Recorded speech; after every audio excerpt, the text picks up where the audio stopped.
김성환의 시사야.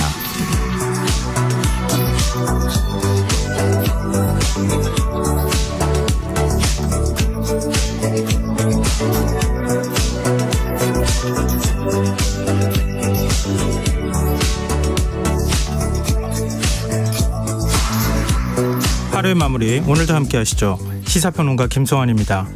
크리스마스인 오늘 전국 곳곳에 대설특보가 발효돼 있죠. 수도권 지역에는 눈이 내리면서 8년 만에 화이트 크리스마스를 맞기도 했는데요. 연말 날씨는 어떨지 더 깊이 들여다보는 인터뷰 시간에 KBS 강아랑 기상캐스터와 얘기 나눠보겠습니다. 월요일은 책 읽는 시간, 실생활에 도움이 되는 주경야독 코너도 마련돼 있으니까요. 많은 관심 부탁드리겠습니다. 김성환의 시사에는 청취자 여러분들의 관심과 참여 기다립니다. 방송 내용과 관련해 의견 있으신 분들은 문자 보내주십시오. 당첨된 분들께는 모바일 쿠폰 보내드릴 텐데요. 참여하실 번호는 샵9730이고요. 짧은 문자 50원, 긴 문자는 100원의 이용료가 부과됩니다. 또 저희 방송을 유튜브를 통해서도 실시간으로 시청 또 참여하실 수 있는데요. KBS 1라디오 채널 들어오셔서 구독, 좋아요 많이 눌러주시길 부탁드립니다. 김성환의 시사야, 그럼 지금 시작하겠습니다.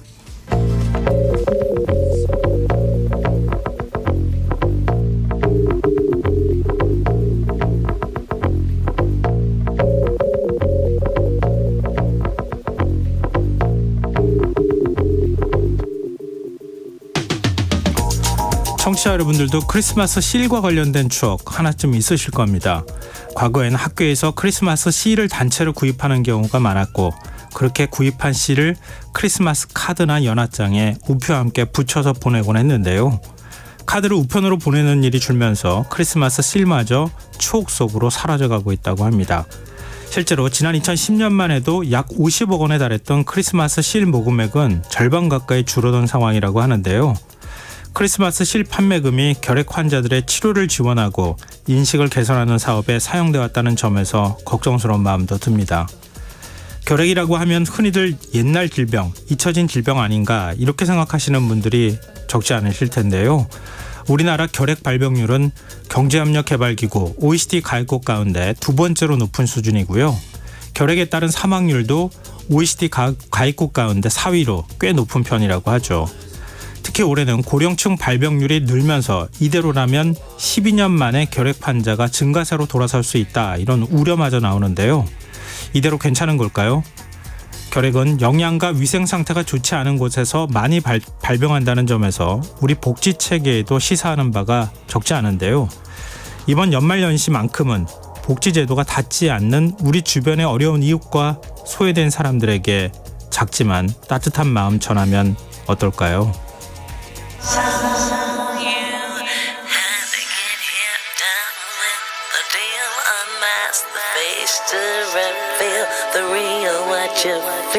You and your everyday situations, all the unnecessary complications. 오늘 밤 당신 안에 꿈틀거리는 지식 충전 본능이 깨어납니다. 여러분의 자유탐구 영역 김성환의 시사야.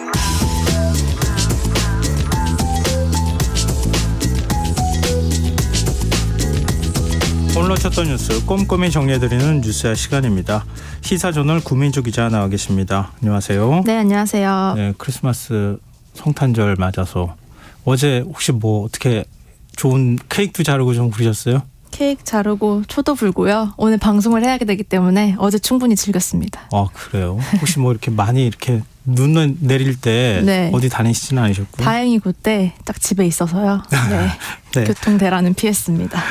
근데 크리스마스 저녁인데요. 성탄절 저녁인데요. 프란치스코 교황이 올해 미사에서 세계 각국에서 벌어지는 전쟁을 언급하면서 이런 메시지를 전했다고요?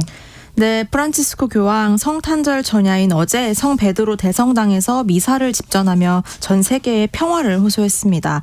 로이터 통신에 따르면 프란치스코 교황은 이날 6,500여 명의 신자가 참석한 가운데 오늘 밤 우리의 마음은 베들레헴에 있다. 그곳에서 평화의 왕이 헛된 전쟁 논리에 의해 거부당하고 있다라면서 말했고요. 예수 탄생의 성지인 요르단강 서안 도시 베들레헴에선 이스라엘과 하마스 간 발생한 전쟁으로 올해 각종 성탄 행사가 취소되거나 축소가 됐죠. 프란치스코 교황은 미사에서 이 이스라엘이나 가자 지구를 구체적으로 언급하진 않았지만 네. 정의는 힘의 과시에서 나오지 않는다. 예수님은 힘의 과시를 통해 위에서부터 불의를 없애는 게 아니라 아래에서부터 사랑을 보여줌으로써 불의를 없애신다라면서 전쟁 종식을 촉구했습니다. 그동안 교황은 여러 차례 무기는 결코 평화를 가져올 수 없다면서 이스라엘과 하마스 간의 적대 행위를 끝낼 것을 호소해 왔는데요. 그럼에도 이스라엘의 무차별적인 공격은 계속되고 있습니다. 이스라엘군은 지금 성탄절을 맞았는데도 공습을 계속 이어갔다고요? 네, 가장 평화로워야 할 성탄 전야에 벌어진 이스라엘의 공습으로 팔레스타인에서 UN 직원을 포함해 최소 70여 명이 목숨을 잃었습니다. 이스라엘이 하마스를 상대로 한 군사작전을 저강도 전쟁으로 전환하는 방안을 미국과 논의하기로 했다. 이런 얘기가 나온 지 하루 만에 벌어진 일인데요. 이스라엘은 싸움을 멈추지 않겠다면서 여전히 전의를 불태우고 있어서 저강도 전쟁 전환 논의는 시작도 하기 전부터 좀 무색해진 상황입니다. 가자지구 보건부는 이스라엘군의 공습으로 가자 중부 난민 캠프의 주거지들이 파괴됐다고 밝혔고요. 가족들이 모여있는 주거 지역의 공습이 이뤄져서 사망자 수가 더 늘어날 수 있다고도 전했습니다. 공습 직후 인근 병원에서는 팔레스타인 주민들이 아이들을 포함해 시신과 부상자들을 정신없이 옮기고 있었다고 AP통신은 전하기도 했고요. 피란길에 오른 주민 220만 명 중 상당수가 영양실조에 시달리고 있는 등 이들은 성탄절에도 생존을 위해서 사투를 벌이고 있습니다. 이렇게 하는 이스라엘의 네타냐후 총리 부인은 프란치스코 교황에게 인질 석방에 직접 나서달라 이런 편지를 보냈습니까? 네, 베냐민 네타냐후 총리의 부인 사라 네타냐후 여사는 가자 지구에 붙잡힌 인질 석방을 위해 교황에게 직접 편지를 보내서 지체 없이 모든 인질이 조건 없이 석방되도록 하는데 교황님의 영향력을 행사해달라, 개인적으로 개입해달라라고 호소했다고 미국 CNN이 보도했습니다. 사라 여사는 또 국제 적십자사가 가자 지구에 붙잡힌 인질을 방문하도록 교황이 요구해달라고 부탁하면서 교황님의 개입이 소중한 생명을 구할 수 있다고도 덧붙였고요.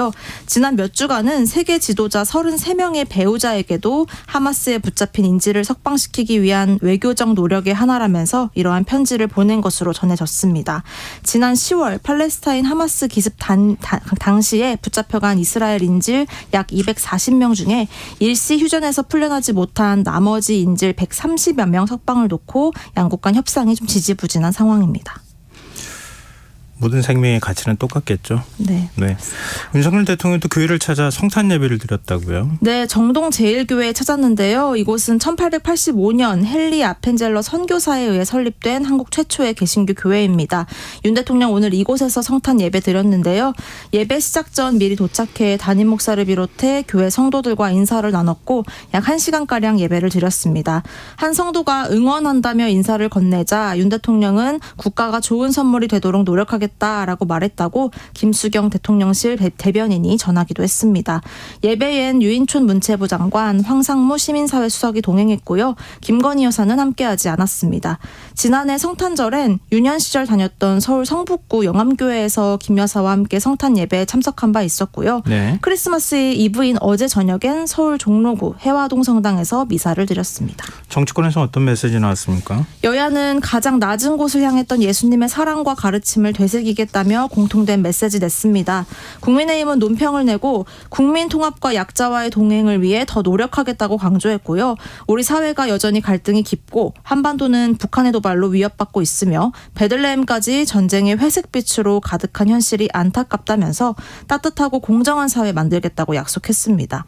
민주당도 세상 곳곳에 전쟁과 갈등이 계속되고 한반도도 긴장이 고조되고 있다면서 세계 평화를 기원했고요. 이재명 대표는 페이스북에 글을 남겼는데요.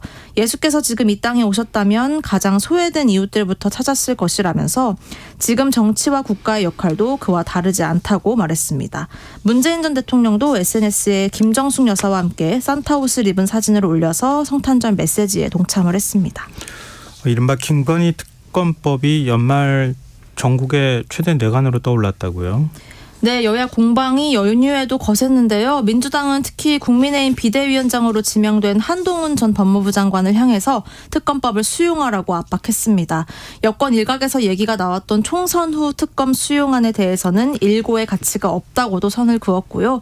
박용진 민주당 의원은 라디오에 나와서 한 장관 본인이 살려면 김건희 특검을 받아들이고 여당을 또 이끌어서 이 법안을 통과시켜야 한다면서 자신의 상관인 대통령의 배우자에 대한 보호 본능만 지켜서는 안 된다라고 강조했습니다. 국민의힘은 김건희 특검이 총선 전 야당의 정치 공세라는데 목소리를 더욱 높였는데요. 쌍특검은 내년 총선에서 이득을 보기 위한 속셈을 뿐이라면서 국민의힘은 이러한 위헌적이고 위법적인 특검법에 절대 타협할 생각이 없다고 잘라 말했습니다. 이관섭 대통령실 정책실장도 여당의 목소리에 힘을 실었네요. 네, 어제 KBS 이루어진단 라이브에 출연했는데요. 여기에서 대통령실은 총선을 겨냥해 흠집 내기를 위한 의도로 만든 법안이란 생각을 확고히 갖고 있다라면서 이례적으로 공개 비판했습니다. 또 다른 대통령실 고위 관계자도 기자들에게 쌍특검 법안 모두 헌법 정신에 반한다는 것이 대통령실의 일관된 의견이라고 전한 만큼 아무래도 대통령의 거부권 행사는 좀 확실시돼 보이고요. 대통령실은 여권 일각에서 제기된 독소 조항 제거, 즉 야당의 특검 추천과 생중계 브리핑 조항의 삭제, 그리고 총선 후 특검 실시 등 조건부 수용안에 대해서도 부정적인 것으로 파악이 됩니다. 당 일각에서 나온 주장일 뿐 대통령실과 조율된 입장은 아니란 얘기고요. 윤 대통령이 조건부 수용안에 대해 보고를 받고 경로했다, 이런 언론 보도가 나오기도 했습니다. 다만 대통령실은 한동훈 비대위가 어떤 결정을 내릴지에 대해선 당무 개입 논란을 의식해서 직접적인 발언은 삼가는 분위기입니다. 아니, 이게 당무 개입한 거 아니에요? 결국에 국회가 정하는 건데요. 직접 당에다 얘기하지 않았을 뿐이지 대통령실 입장을 얘기한 거나 마찬가지잖아요. 확실하게 얘기를 했고 윤 대통령이 경로했다 보도까지 나왔으니까요. 당에서 독자적인 판단을 할 수 있을까 싶네요. 근데 한동훈 지금 이제 비대위원장 지명자가 좀 보완해서 총선 이후에 특검하는 거 어떻냐, 이런 의견 냈다는 거 아니에요? 그런 의견을 좀 넌지시 좀 드러냈다라는 보도가 있었죠. 총선 후에. 그러면은 대통령실 입장하고 좀 다른 거 아닙니까? 지난번에 김건희 특검은 악법이라고 규정을 하면서도 이 여지를 좀 남겨두는 모습을 보였잖아요. 네. 그래서 한동훈 비대위가 이제 당을 이끌면서 이 여론이 나쁜 김건희 특검법에 대해서 무조건 거부하기보다는 이런 조건부를 야당에 제시를 해서 좀 여지를 넓힐 거다라는 얘기가 있었는데요. 대통령실이 이렇게 확고하다면 한동훈 장관도 좀 어찌하지 못하지 않을까 싶네요. 아니, 그러니까 그거를 점점 하라고 한동훈 비대위원장이 임명하겠다는 거 아니에요? 물론이죠. 할 말 하라는 거 아니에요? 그러니까 뭔가 처음부터 지금 아직 출발도 못했는데 뭔가 이렇게 안 맞는 것 같은 엇박자가 나는 듯한 느낌이 있는데요. 어쨌든 뭐 아직까지 비대위원장은 아니니까 네. 좀 지켜보면 어떨까 싶고요. 또 12구 이태원 참사 특별법 처리 문제도 지금 여야 간에 쟁점이 되고 있어요. 네, 유족들의 오체 투지에도 불구하고 지난주 본회의에서 통과되지 못한 이태원 참사 특별법. 김진표 국회의장은 현재 여야 간의 합의 처리 원칙을 강조하면서 양측의 의견을 좁혀올 것을 주문하고 있는데요. 여야 모두 참상의 진상을 규명할 특별조사위원회, 즉 특조위 구성 문제에 있어서 절대 양보할 수 없다는 입장입니다. 국민의힘은 특조위 구성이 정쟁 유발의 목적이 있다면서 절대 받아들일 수 없다고 하고 있고요. 민주당은 특조위의 특검 요구 권한을 삭제할 수는 있지만 특조위 설치 자체에서만큼은 물러설 수 없다는 입장입니다. 김진표 의장은 특검 관련 조항 부분은 여당의 말대로 없애고 대신에 법 시행을 내년 총선 이후로 미루는 중재안 내놨는데요. 국민의힘은 여전히 특조위 구성 자체를 받아들일 수 없다며 반대하고 있고요. 네. 대신 국무총리 소속으로 피해자 지원위원회를 두자는 주장을 하고 있습니다. 반면에 당초에 연내 특별법 처리를 약속했던 민주당, 유족 동의를 전제로 김진표 의장의 중재안을 수용하는 방안 고심하고 있는 것으로 전해집니다. 네, 지금 여러분께서는 KBS 1라디오 김성환의 시사회와 함께하고 계십니다. 계속해서 뉴스에 이어가겠습니다.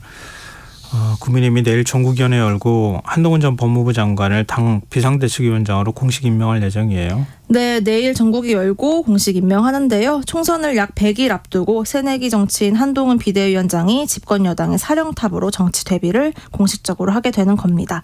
내일 임명되면 한 전 장관은 수락연설을 통해서 또 한 번 향후 당을 이끌 구상에 대해서 공식 메시지를 던질 것으로 예상되고요. 다만 한 전 장관은 임명 직후부터 상당히 까다로운 과제 앞에 놓일 예정입니다. 우선 모레 이준석 전 대표가 탈당을 예고한 상태고요. 그 다음 날엔 말씀드렸다시피 쌍특검 처리할 본회의 본회의가 기다리고 있기 때문입니다. 총선에서 청년, 중도층 민심을 잡기 위해 이 두 가지 과제에 대한 대응이 상당히 중요한데요. 네. 두 사안 모두에 있어서 한 전 장관이 발휘할 수 있는 운신의 폭은 현재로선 그리 넓어 보이지 않습니다. 지금 비대위원을 누구 임명할 거냐. 최대 15명까지 임명할 수 있다는 거 아니에요. 당연직 2명 빼고 원내대표하고 정책위 의장 빼면 이제 13명이 될 수 있을 것 같은데 네. 7, 9세대라고 그러나요? 그러니까 우리 86세대라고 하잖아요. 네. 60년대생, 80년대 학번. 그 바로 다음 세대들이 주로 임명될 거다 뭐 이런 얘기를 하더라고요. 7, 8, 90년대생들 위주로 네. 꾸려야 한다 이런 얘기들이 당에 많이 나오고 있고요. 이렇게 연휴 동안은 별다른 공개 일정 없이 비대위원 인선 구성을 이어간 것으로 보이고 일단 29일까지는 인선을 마무리할 것으로 보입니다. 조금 전 한 보도에 따르면 이수정 교수가 뭐 비대위원으로 임명이 됐다라는 얘기도 나오기도 했네요. 네. 한 명, 두 명 이제 나올 것 같은데요. 당내에서는 중수청, 즉 중도, 수도권, 청년 표심을 이끌 수 있는 말씀드린 7, 8, 90년대생으로 채워야 한다는 요구가 많고요. 특히 비대위 성공 사례로 꼽히는 2011년 박근혜 비대위가 좀 많이 거론되고 있습니다. 당시로선 파격적이었던 김종인, 이준석 등을 발탁해서 신선한 바람을 일으킨 바 있었죠. 한동훈 비대위가 꾸려지면 여러모로 당시 박근혜 비대위와 비교가 될 것으로 보입니다. 일각에서는 탈당하는 이준석 전 대표를 잡진 못하더라도 당 통합의 차원에서 비대위의 비윤계 인사들을 좀 적극 중용해야 한다. 이런 요구도 나오고 있습니다. 그럼 유승민 전 의원요? 유승민 전 의원 당에 남기로 한 천하용인 중 일부 이렇게 얘기가 나오고 있습니다. 네. 좀 여론조사 하나가 나왔네요. 국민의힘 정당 지지율이 반등했다고 하는 내용이 포함되어 있어요. 네, 리얼미터가 에너지경제신문 의뢰로 지난 21일과 22일 전국 성인 1,003명을 조사한 결과가 오늘 발표됐는데요. 네. 민주당 정당 지지도가 41.6%, 국민의힘이 39%로 나타났습니다. 여전히 민주당이 오차 범위 내에서 우세지만 민주당은 전주 대비해 3.1%포인트 하락을 했고요. 국민의힘은 2.3%포인트 올라서 양당의 차이가 오차 범위 안으로 좁혀졌습니다. 한동훈 효과라는 해석이 나오는데요. 아직 한 전 장관이 어떠한 정치 행보를 좀 제대로 보이진 않았지만 일단은 어느 정도 컨벤션 효과가 작용한 거다. 이런 해석이 나오고 있습니다. 향후 한동훈 비대위가 어떤 행보를 보이느냐에 따라 또 이에 민주당이 어떻게 대응할지에 따라서 지지율 상승 추이 이어질지 아니면 꺾일지 결정될 듯 보이고요. 여론조사 관련한 자세한 사항은 중앙선거 여론조사심의위원회 홈페이지 참고하시면 됩니다. 네. 요즘 민주당 출신 전직 총리들이 굉장히 바쁜 모양이에요. 네. 김부겸, 정세균 전 총리가 어제 만났다고요. 네, 두 전직 총리가 만나서 당내 갈등 봉합을 좀 고심한 것으로 전해집니다. 이재명 대표와 이낙연 전 대표 간의 균열이 좀처럼 나아지지 않자 대응책 마련에 나선 건데요. 두 사람은 이낙연 전 대표의 신당 행보에 대해서는 일단 우려를 표했습니다. 그러면서 막아야 한다고 판단을 했고요. 이재명 대표가 먼저 좀 더 포용의 리더십을 발휘해야 한다는데 뜻을 모은 것으로도 전해집니다. 또 이낙연 전 대표를 향해서 당내 친명계들이 뭐 사쿠라 등 원색적인 비난을 하거나 또 초선들이 연판장을 돌린 점을 겨냥해서 당의 원로한테 과도한 언사로 공격해서는 안 된다는 대화도 나눈 것으로 전해집니다. 네. 또 최근 김윤식 전 시흥시장, 최성 전 고양시장 등 비명계 원외 인사들이 공천심사에서 부적격 판정을 받아서 여러 잡음이 발생하고 있는 상황에 대해서도 두 전직 총리는 이런 문제가 쌓이면 결국 문제 제기가 커질 수밖에 없다면서 공천을 둘러싼 잡음에 대해 우려를 공유하기도 했습니다. 그러면 이낙연 전 대표를 포함해서 전직 총리가 만날 수 있을까요? 새 총리 회동 가능성에 대해서는 계속 제기가 되는데요. 아직 네. 구체적인 일정이 확정되진 않았습니다. 김부겸, 정세균 두 총리는 필요하면 자신들이 나서서 이 명락 회동을 주선할 수 있다. 아니면 다 같이 만나자라면서 중재자 역할을 자처하고 있는 상황이긴 합니다. 이낙연 전 대표만 안 만나고 있는 이재명 대표. 지난 20일엔 김부겸 전 총리 만났잖아요. 네. 이어서 오는 28일엔 정세균 전 총리와도 만납니다. 여기에서 정 전 총리가 이 대표에게 이낙연 전 대표와 만나라고 다시 한번 촉구할 가능성이 있습니다.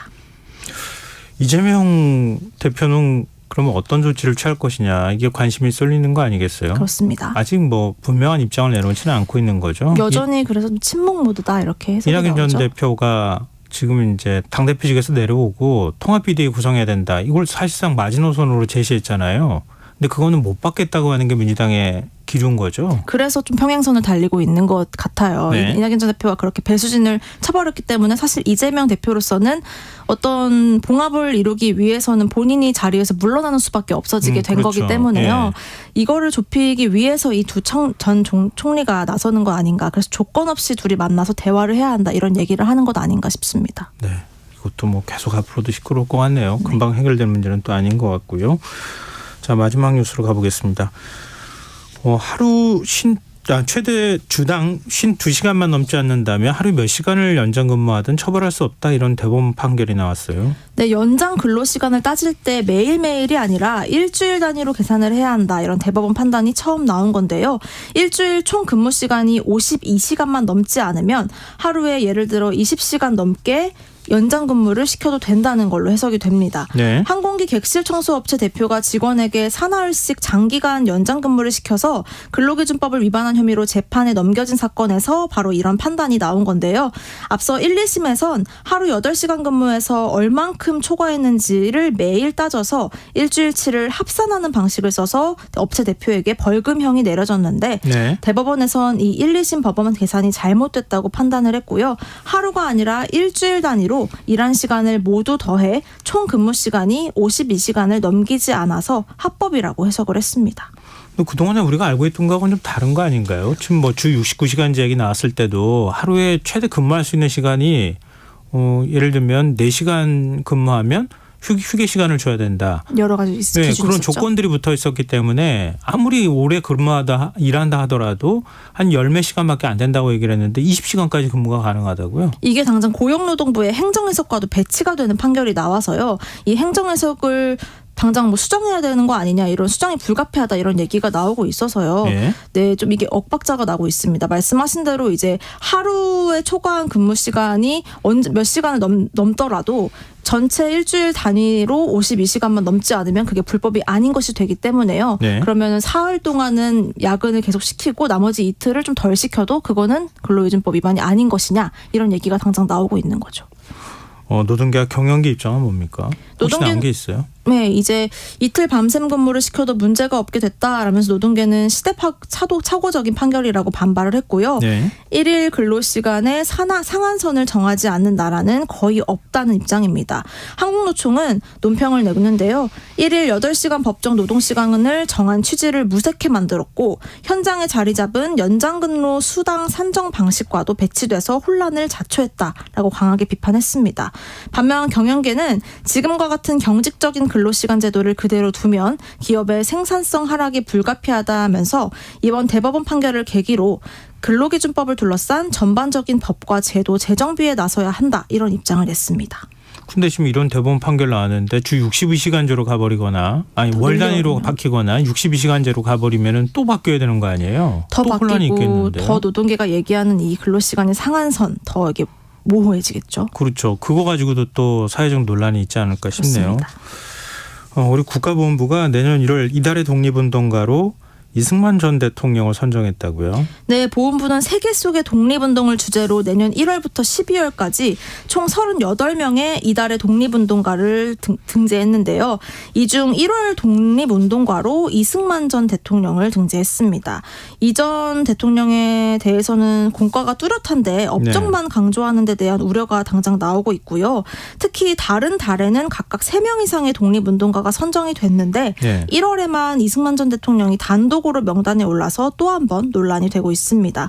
기념관 건립을 비롯해 이 전 대통령을 국가 영웅으로 기리는 작업, 윤석열 정부에서 계속 추진되고 있습니다. 이것도 논란이 많이 될 것 같네요. 자, 오늘 뉴스아 여기까지 하겠습니다. 지금까지 시사저널 구민주 기자였습니다. 고맙습니다. 고맙습니다.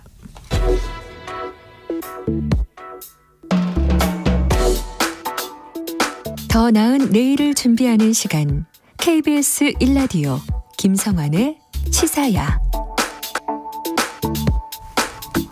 오늘 전국 곳곳에 눈이 내려서 낭만적인 성탄 연휴 보내신 분들 적지 않으실 텐데요. 물론 8년 만에 맞은 화이트 크리스마스라고 합니다. 크리스마스 당일인 오늘 하루 전국적으로 날씨가 어땠는지, 또 남은 연말 어떤 날씨가 이어질지 KBS 강아랑 기상캐스터 연결해서 얘기 나눠보도록 하겠습니다. 안녕하십니까? 안녕하세요. 메리 크리스마스. 네, 메리 크리스마스입니다. 안녕하세요. 네, 오늘 눈이 얼마 내렸습니까?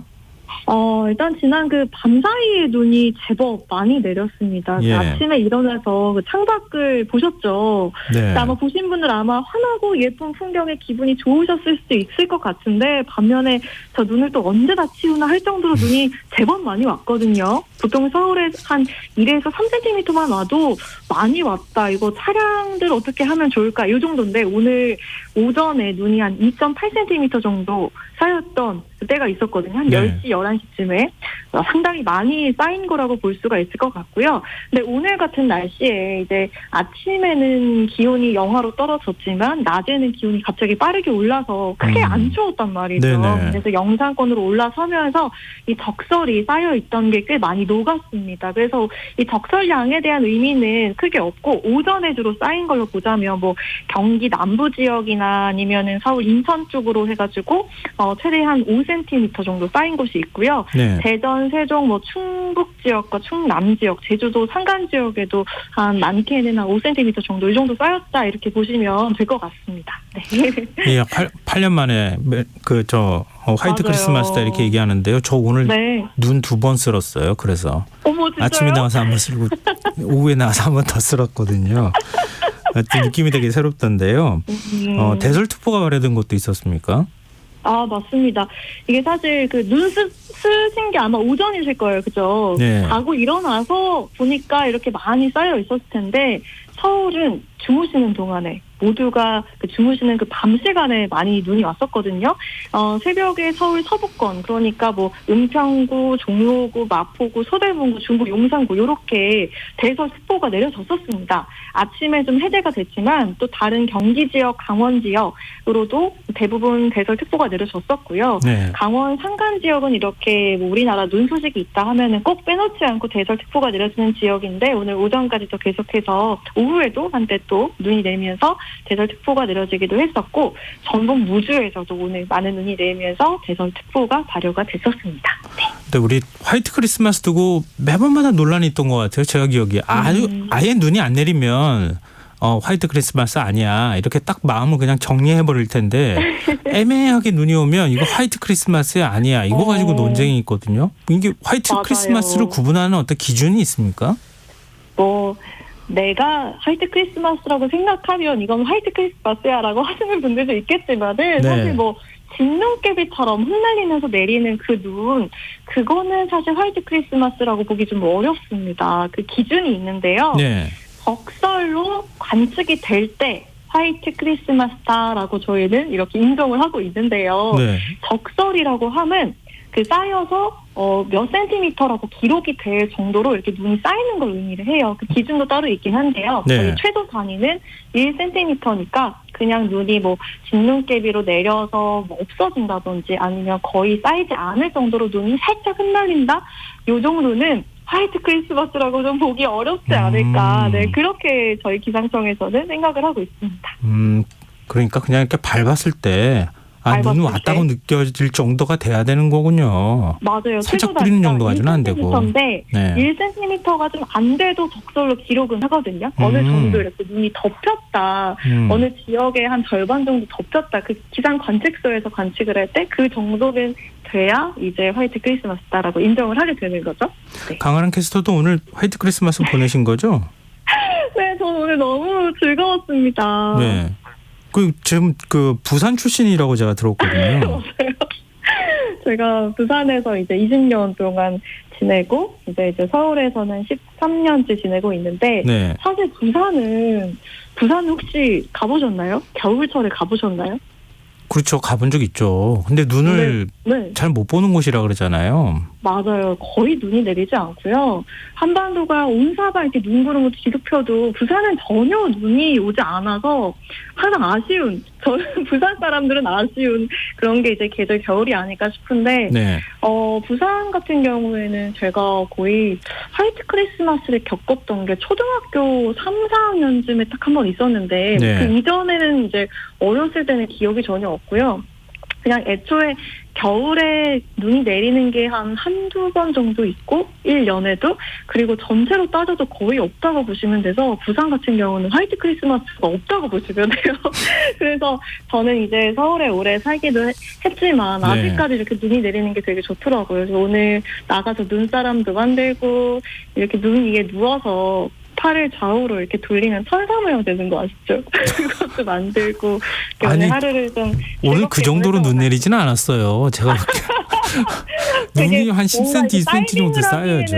내 머리를 다칠 것 같은 수준이긴 했는데 근데 네. 저는 좋더라고요. 아, 그래서 예전에 부산에 눈 적설량 한 1, 2cm 정도만 와도 교통 대란이 일어난다 뭐 마비돼요? 이런 얘기도 네. 하잖아요. 갑자기 또 맞아요. 새록새록 부산에 대한 기억이 떠오르기도 하네요. 근데 네, 지난 맞습니다. 30년 동안 크리스마스 당일날 서울에 눈 온 게 한 며칠 정도 됐습니까? 제가 그래서 찾아봤습니다. 네. 그동안 언제 왔을까? 30년 동안이니까 제 첫 번째 1999년이고요. 2000년이고요. 2001년, 2002년 이렇게 4년 내리 쭉 화이트 크리스마스였습니다. 그리고 2005년, 2008년, 2009년, 2012년, 마지막이 2015년이니까 그동안 9차례 화이트 크리스마스를 보냈었던 거고요. 네. 오늘까지 이제 10번째가 됐네요. 네, 그렇습니다. 그러니까 지금 8년 만에 찾아온 화이트 크리스마스니까 2015년 이후로는 오늘이 또 오랜만에 다가온 화이트 크리스마스입니다. 네. 기상캐스터시니까요. 과거에는 우리 눈 내리는 화이트 크리스마스 때 만나자 이런 약속들 많이 했잖아요. 근데 그 저는 약속 사실 하면 안 되겠는데요? 저는 그 세대가 아니어서. 아, 그런가요? 아, 그런 약속을 안 하는구나. 예. 제가 기억이 나는 건 예전에 초등학생 때 봤던 겨울연가라는 드라마에서 이제 우리 배용준 씨가 최지우 씨한테 첫눈이 내리는 날 그 트리 앞에서 만나자 이렇게 했던 대사는 기억이 나는데 개인적인 경험으로는 요즘은 그런 약속 안 합니까? 그런 약속 전 안 했던 것 같은데요. 예. 저는 그래서 앞으로 이런 약속 해도 되는 건가요? 이렇게 물어보려고 그랬더니 요즘은 안 하신다고 하길래. 네, 알겠습니다. 네. 쉽지 않을 것 같습니다. 제가 네. 너무 부세된 것 같습니다. 지금 말씀 들어보니까. 좀 날씨도 좀 알아봤으면 좋겠는데요. 네. 전국적으로 오늘 하루 기온 낮에는 좀 올랐다가 밤 되니까 좀 쌀쌀해졌어요. 춥다는 느낌을 받았거든요. 네, 맞습니다. 정확하신데요. 사실 오늘 낮에 기온이 좀 많이 올랐었습니다. 네. 그래서 제가 아까 초반에 말씀드렸던 게 오늘은 아침에 기온이 영하로 떨어지면서 눈이 내렸지만 낮에는 기온이 영상으로 올라와서 다 눈이 녹았다고 말씀드렸잖아요. 사실 그 눈이 한 0도 조금 이상 올라가면 그게 비로 내리기 때문에 오늘 조금만 기온이 더 높았어도 아마 화이트 크리스마스가 없지 않았을까라는 그런 생각이 들거든요. 아니면 네. 이게 밤에 내려서 눈으로 쌓였지 만약에 이 눈이 낮에 내렸다면 오늘은 그냥 비가 오는 크리스마스가 되지 않았을까라는 그런 생각도 들어요. 오늘 그 아침 기온이 서울이 영하 1.8도였는데 네.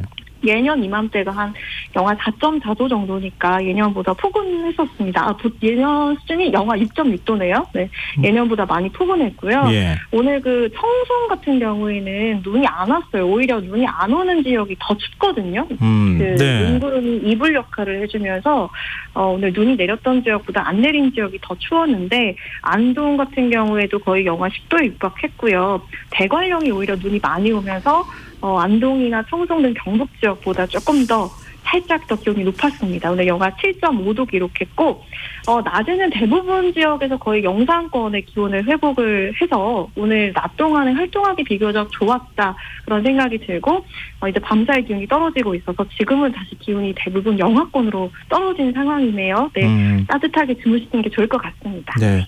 근데 방금 전에 이렇게 눈 구름이 생겨서 네. 이렇게 눈이 내린다고 말씀하셨는데 이렇게 구름이 네네. 뒤덮으면 미세먼지도 늘어나지 않습니까?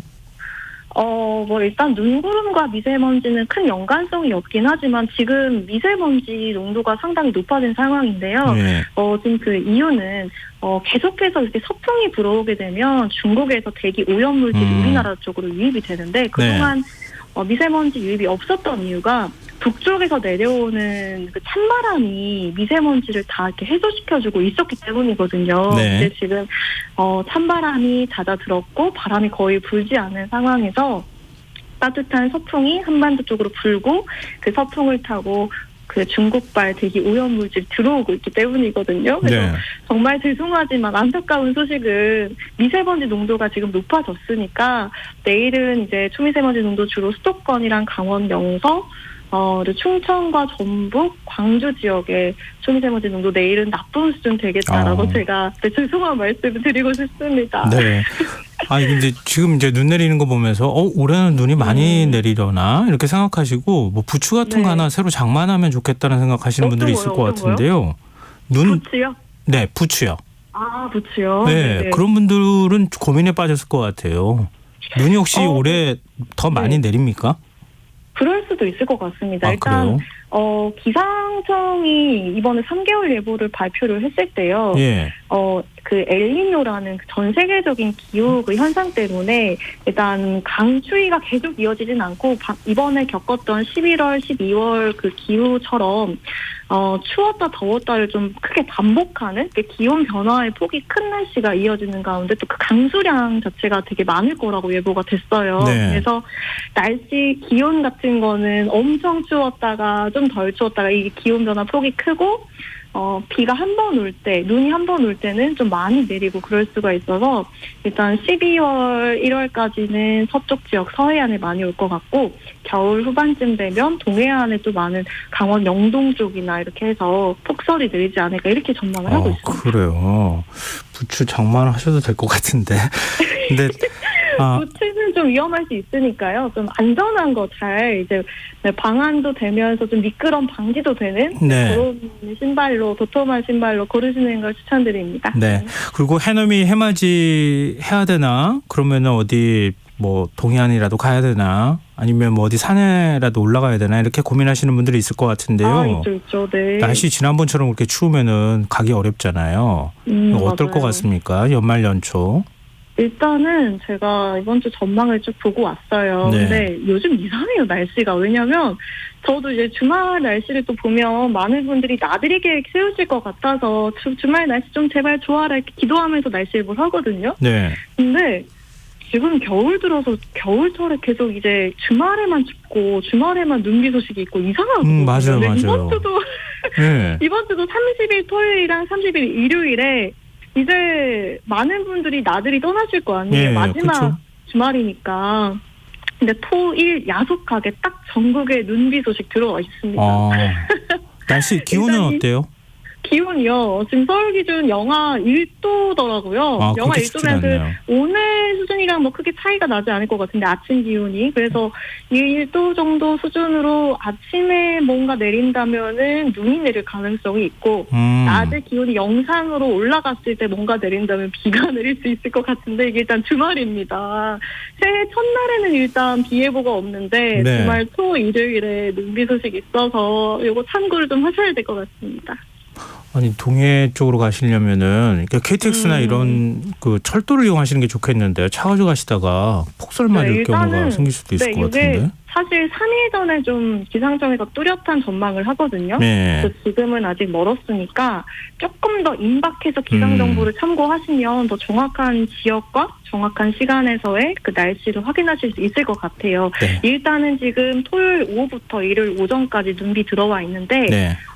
더욱더 자세한 지역별 그런 것들은 좀 한 모레쯤 나올 것 같습니다. 그때 네. 한번 참고하시는 게 좋겠고 가급적이면 맞습니다. 철도를 좀 이용하시는 게 좋지 않을까라는 생각도 드네요. 예약 다 마무리됐나 걱정인데요. 네, 오늘 말씀 고맙습니다. 네, 고맙습니다. 네. 메리 크리스마스. 네, 메리 크리스마스입니다. 지금까지 강아랑 KBS 기상특 캐스터였습니다.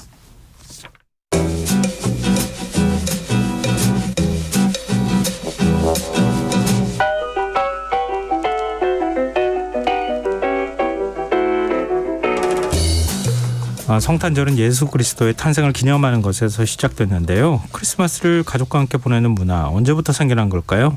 실생활에 도움이 되는 책 함께 읽어보는 시간이죠. 주경야독 성신여자대학교 겸임교수이자 북튜버 이시안 작가와 함께하겠습니다. 안녕하세요. 네, 안녕하세요. 네, 메리 오늘- 크리스마스입니다. 요즘에 이 얘기도 별로 한 적이 없어요. 아, 사실 지금 그렇군요. 방송이니까 우리가 메리 크리스마스 하지 그렇죠. 좀 몇 번 그렇죠. 안 한 것 같아요. 그리고 사실은 그 서양권에서는 메리 크리스마스가 좀 그 종교적이잖아요. 그래서 해피 할러데이라는 말을 좀 쓰기도 하고 그러거든요. 아, 네. 그래요? 그래서 종교가 굉장히 다양할 수 있으니까 그러니까요. 상대편을 배려하는 마음에서 그렇게 네, 한다고요? 그것도 하나 새로 배웠네요. 오늘 같은 날도 사실 저는 휴방도 없이 이렇게 생방을 할 줄을 몰랐어요.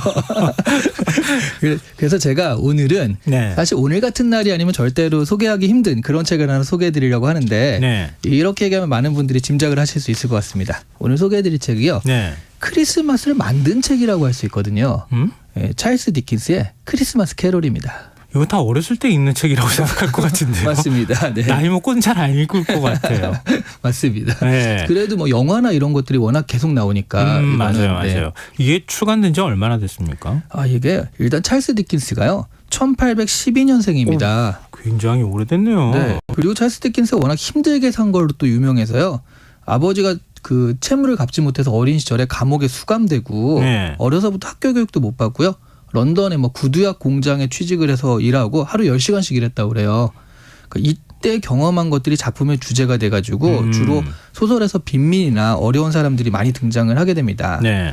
근데 이 또 열심히 노력한 끝에요. 1827년엔 또 변호사 사무소의 사원이 되기도 하고 신문 기자가 되기도 해요. 그래서 그 디킨스가 잡지에 단편을 투고하기 시작을 했는데 네. 그런 것들 중에 이제 좀 빵빵빵 터지는 게 생겨가지고 아마 올리버 트위스트라든가 이런 것 좀 들어보셨을 거고요. 그리고 크리스마스 캐롤 같은 것들이 이제 엄청난 히트를 하죠. 그 사회 밑바닥을 생생히 묘사하고 모순을 비판한 여러 작품 같은 것들로 명성을 떨쳤는데 크리스마스 캐롤은 1843년 출판이 된 작품이에요. 그러니까 정확히 따지면 한 180년 정도 된 작품이라고 할 수 그러네요. 있고요. 예. 그리고 연작으로 기획이 된 작품이에요. 연장요? 네. 그럼 시리즈가 더 쭉 있는 거예요? 네네. 원래 오. 있어요. 그럼 그러니까 다른 시리즈는 뭐가 있습니까? 5권의 크리스마스 책 중 하나로 기획이 되었다고 합니다. 예. 특히 이 크리스마스 캐롤 책이 그 첫 번째 시리즈예요. 근데 이게 워낙 히트를 해가지고 다른 게 다 묻혔죠. 지금은 기억도 안 나는 이름도 네. 기억이 안 나는 그렇게 돼버렸는데 이 크리스마스 캐롤 책은 단 몇 주 만에 완성시킨 작품이라고 합니다. 그리고 그 해마다 하나씩 잡지 크리스마스 부록으로 중단편들을 발표했는데 네. 이 작품이 유난히 빛난 거죠. 이 작품은요. 옛날이잖아요. 지금 거의 한 200년 정도 되잖아요. 네. 그때 초판이 6,000부가 있었는데 그거가 단 하루 만에 매진이 됐대요. 요즘 초판 2,000부 찍는다는 시대인데 그 당시에 6,000부를 찍었으니까 얼마나 많이 그렇죠. 찍었겠어요. 요즘 초판 2,000부 찍고 6개월 걸려도 매진을 못 시키는데 6,000부를 단 하루 만에 매진을 시켰고요. 그리고 찰스 디킨스가 원래 마케팅에도 좀 천부적이었다고 합니다. 연재 소설이란 분야를 처음 개척했다라는 말이 있을 정도로요. 네. 그러니까 이런 거 있죠. 결정적 순간에 다음 이 시간에 이런 거 있죠. 예. 이 기법을 거의 서양권에선 처음으로 개발한 사람이라고 해요. 아, 그래요? 네, 이게 클리프행어 기법이라고 하거든요. 뚝 예. 떨어지는 절벽 같은 거죠. 네, 요즘 OTT 같은 데서 많이 보이는 뭐 그런 거 너무 흥미진진한데 드라마 보다가 그런 거 맞아요. 확 네. 짜증나잖아요. 네. 이 사람이 바로 그걸 처음에 개발한 사람이라고 하죠. 오, 그래요. 네. 웹툰 같은 경우에도 그런 거 경험 많이 하실 것 같고 맞습니다. 많은 분들이 결정적으로 막 이렇게 오금이 저리던 순간에 다음 이 시간에 이렇게 해버리면 그거 안 좋은데 당하신 게 많으신가 봐요. 네. 드라마에서 주로 많이 당하고 있습니다. 네. 근데 뭐 스토리를 아시는 분들이 굉장히 많을 것 같은데요. 네. 아마 스크루지 영감 네, 이러면 다 그렇죠. 기억하실 것 같아요. 캐릭터가 워낙 유명해서요. 네, 맞아요. 스토리를 그럼 간단하게 좀 소개해드리면 구두쇠 에브너지 스크루지 영감에 관한 이야기입니다. 구두쇠에다가 냉정하고 자기밖에 모르고 세상 외톨이인 사람인데요. 크리스마스에도 그게 뭐 어쨌다는 건데 라면서 직원을 갈구며 찾아온 조카를 박대하는 그런 인간이죠. 그런데 그날 저녁에 동업자였던 말리가 유령의 모습으로 찾아와서 네. 지금처럼 살면 자신처럼 쇠사슬 끌고 떠돌며 살게 될 것이다 이렇게 경고를 해요. 그러면서 과거, 현재, 미래의 유령을 보내줍니다. 이 유령들과 함께 따뜻한 사람들이 있던 과거에 가보고요. 그리고 자신의 냉대에도 자신을 생각해주는 조카와 직원이 있는 현재를 보기도 하고 그리고 혼자서 죽어가는 냉혹한 미래를 차례로 보면서 스크루지는 자신의 삶이 이게 잘못됐구나 하고 깨닫고 개가천선하게 되죠. 그리고 깨어난 크리스마스 아침에 자선단체에 기부하고 직원의 집에 칠면조를 보내고 조카의 초대에 응해서 누구보다 즐겁고 행복한 날을 보냈습니다. 그 후부터는 이게 소설에도 나오는데요. 크리스마스는 스크루지처럼 보내야 한다라는 이야기를 들었다고 하죠. 이게 무슨 얘기예요? 그러니까 스크루지처럼 크리스마스 이렇게 보내야 된다. 너무 막 가족과 가고 파티 즐기고 기부하고 막 이렇게 잘 살았다 그런 얘기죠. 근데 네. 잘 안 믿겨요. 우리 네. 어렸을 때는 아 그렇구나 이렇게 생각하지만 네. 성인이 돼서 보면 에이 이렇게 이런 경우가 어딨어 이렇게 생각이 좀 들긴 하거든요. 그쵸, 너무 그쵸. 사람이 갑자기 급변하잖아요. 저 하루 만에 꿈 한 번 꿨다고 이렇게 되는데 그런데 과거의 스크루지를 들여다보면 알 수 있는 게요. 스크루지 원래 심성은 좀 착해요. 아 그래요? 네네. 그냥 여러 장면을 보여주는 것만으로도 스스로 큰 변화를 일으킬 정도로 그 심성 자체는 착하거든요. 네. 근데 마음이 강팍한 사람들은 대화를 해보고 나면 절대 다른 사람들의 말을 듣지 않잖아요. 맞아요. 네, 뭐 인터넷에서도 많이들 마주치시고 그러시는데 그러니까 이런 그 다른 사람들이 들려주는 것에 눈 막고 귀 막는 그런 분들이 너무 많은데 스크루지는 외부에서 오는 변화를 아주 쉽게 극적으로 받아들이고 있습니다. 그러니까 이 사람한테는요 계기가 필요했을 뿐이고 본성은 무척 선했다라는 그런 느낌이 좀 있었고요. 지금부터 그리고 200년 전의 세상은 지금보다는 또 부드러웠던 것일 수도 있겠다라는 생각도 들었어요. 근데 그 지금 이 시대가 보니까 네. 레미제라블 그 시대하고 거의 비슷하게 맞아 떨어지는 것 같은 느낌도 그쵸, 있어요. 그쵸. 그죠? 네. 그 시대가 좀 약간 이런 그 어떤 시대적 배경이나 네. 작품의 배경도 좀 약간 그렇게 맞물리는 측면이 있지 않을까 하는 생각도 드네요. 맞습니다. 네. 근데 그렇잖아요. 우리가 네. 어떤 극적 변화가 일어나는데 하필이면 왜 크리스마스 날, 성탄절 날 네. 너무 어리석은 질문일까요? 아니죠. 성탄절에 이런 변화가 일어나야지. 그럼 언제 변화가 일어나 이렇게 얘기하실 것 같아서. 아니요. 그 변화의 개념을 스크루지가 이 책으로 만든 거라고 보시면 돼요. 그러니까 지금 우리가 성탄절을 가족과 함께 보내는 막 그런 걸로 생각을 하잖아요. 네. 그런데 이 책에서 그 가족이라는 게 거의 처음으로 강조가 된 거거든요. 그러니까 이 책에서는 스크루지의 신경 변화를 일으킨 핵심 포인트가 바로 가족이라는 점이 이제 부각이 돼요. 맞아요. 과거로 돌아가서 스크루지가 본 게 자신에게 친절했던 사랑하는 누이 동생이었고 또 가족처럼 자신을 대해준 자신의 스승입니다. 그리고 현재로 와서는 그 누이 동생의 아들인 조카의 크리스마스 파티를 보게 되고요. 자신의 직원인 밥 크레칫의 가족들이 보내는 크리스마스 저녁에도 가보게 됩니다. 거기서 다리가 불편한 막내 팀에게 유독 눈이 가기도 하고요. 그리고 미래로 가서는 가족 하나 없이 쓸쓸하게 방치된 자신의 죽음을 보게 돼요. 그러니까 스크루지의 죽음과 관련해서 느끼는 주변 사람들의 감정은 오직 기쁨 하나였거든요. 그 미래에서는. 네. 이게 보면 크리스마스란 키워드에 좀 가려져 있지만 유령들이 보여준 건 크리스마스가 아니라 크리스마스를 함께 보내는 가족을 보여준 거죠. 결국 가족을 보여주고 있었는데 스크루지가 깨달음을 얻고 일어나서 한 일이요. 조카의 크리스마스 파티에 참석한 일이거든요. 그리고 밥의 월급을 인상해주고 밥의 아들인 팀의 후견인이 되기도 했습니다. 이런 흐름을 따라가서 읽어보면요. 크리스마스 캐롤은 가족의 소중함과 가족으로 인한 행복의 이야기라는 그런 느낌인 거거든요. 스크루지가 비교적 쉽게 흑화의 반대죠. 백화된 것도 가족이란 매개체를 통해서고요. 가족의 사랑이 살아가는 힘이 되는 거, 뭐 그런 그 가족의 사랑을 확인하는 날, 그게 이제 바로 크리스마스다라고 이 책에서 정의를 하는 겁니다. 근데 이게 우리가 시대가 한 100년만 지나도요. 그 네. 시절이 그 시대가 어땠는지 잘 모르잖아요. 맞습니다. 근데 네. 지금 스크루지가 살았던 그 옛날에도 크리스마스 날이 되면 이렇게 가족들이 다 모여서 파티하고 즐거운 시간들을 보냈어요. 그게 아니어서 이제 이 책이 되게 위대한 건데요. 네. 가족과 함께하는 지금 같은 크리스마스의 개념 자체가 이 책으로 인해서 이제 만들어졌다라고 보시면 되겠고요. 아, 이 책이 오히려 문화를 만들었어요. 네. 그러니까 크리스마스에 찰스 디킨스의 영향이 당시 얼마나 컸냐면 네. 찰스 디킨스가 죽었다라는 소식이 들리니까 네. 영국 아이들이요. 이제 크리스마스는 없는 건가요? 라고 말했다는 그런 일화가 있어요.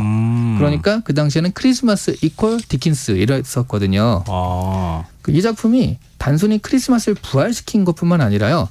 크리스마스의 의미조차 이제 탈바꿈시킨 게 이런 건데 네. 이전까지 크리스마스는 종교적 의미가 강했습니다. 그러니까 사회 단위로 기념하는 그런 날이었을 뿐이에요. 아, 그러면은 뭐 예를 들면은 기독교 네, 믿거나 그렇죠. 네네. 뭐 일단 좀 넓게 하면 그리스도교를 믿는 사람들이 네네. 교회 가가지고 네. 뭐 이렇게 예배를 보는 그런 날. 그렇죠. 예. 그런데 그런데 찰스 디킨스의 영향으로 크리스마스가 이제 사회보다는 가족 중심의 기념일로 그리고 상류층이나 종교 관련 기념일보다는 모두가 같이 즐기며 특히 아이들이 좋아하는 그런 날로 바뀌게 된 거예요. 아. 예, 그렇게 부활한 크리스마스는 사그러들지 않고 현재까지 내려왔고요. 현대 특히 서양이죠. 서양에서는 크리스마스와 관련 짓는 대부분은 이때 정립된 것이 많아요. 그러니까 모두가 즐기는 크리스마스 분위기 이런 예. 것도 있고 예. 크리스마스 카드를 보내는 거. 아, 그때 크리스마스 카드도 이 무렵쯤에 생긴 네, 거예요? 이 책을 통해 가지고 책을 이제 그런 통해서? 것들이 이제 정립이 된 거죠. 문과에 와서 노래를 부르는 뭐 캐롤 합창단 이런 것도 그렇고요. 아, 그것도 그래요? 네, 아이들에게 선물을 주는 것도 그렇고 크리스마스 파티나 크리스마스 트리 모두 이 시대에 정립된 이미지입니다. 심지어 메리 크리스마스라는 말도 바로 이때 크리스마스 캐롤로 인해서 유행하게 된 거라고 하죠. 아, 이거 다시 읽어야 되겠네요. 네, 그러니까요. 그러니까 그럼 크리스마스와 관련돼 있는 모든 문화가 네. 다 이 책에서 시작된 거라고 봐도 뭐 거의 뭐 산타 빼고는 네. 산타는 나중에 이제 그 기업들의 마케팅으로 인해서 지금 부각이 된 인물이거든요. 1900년대 들어와서.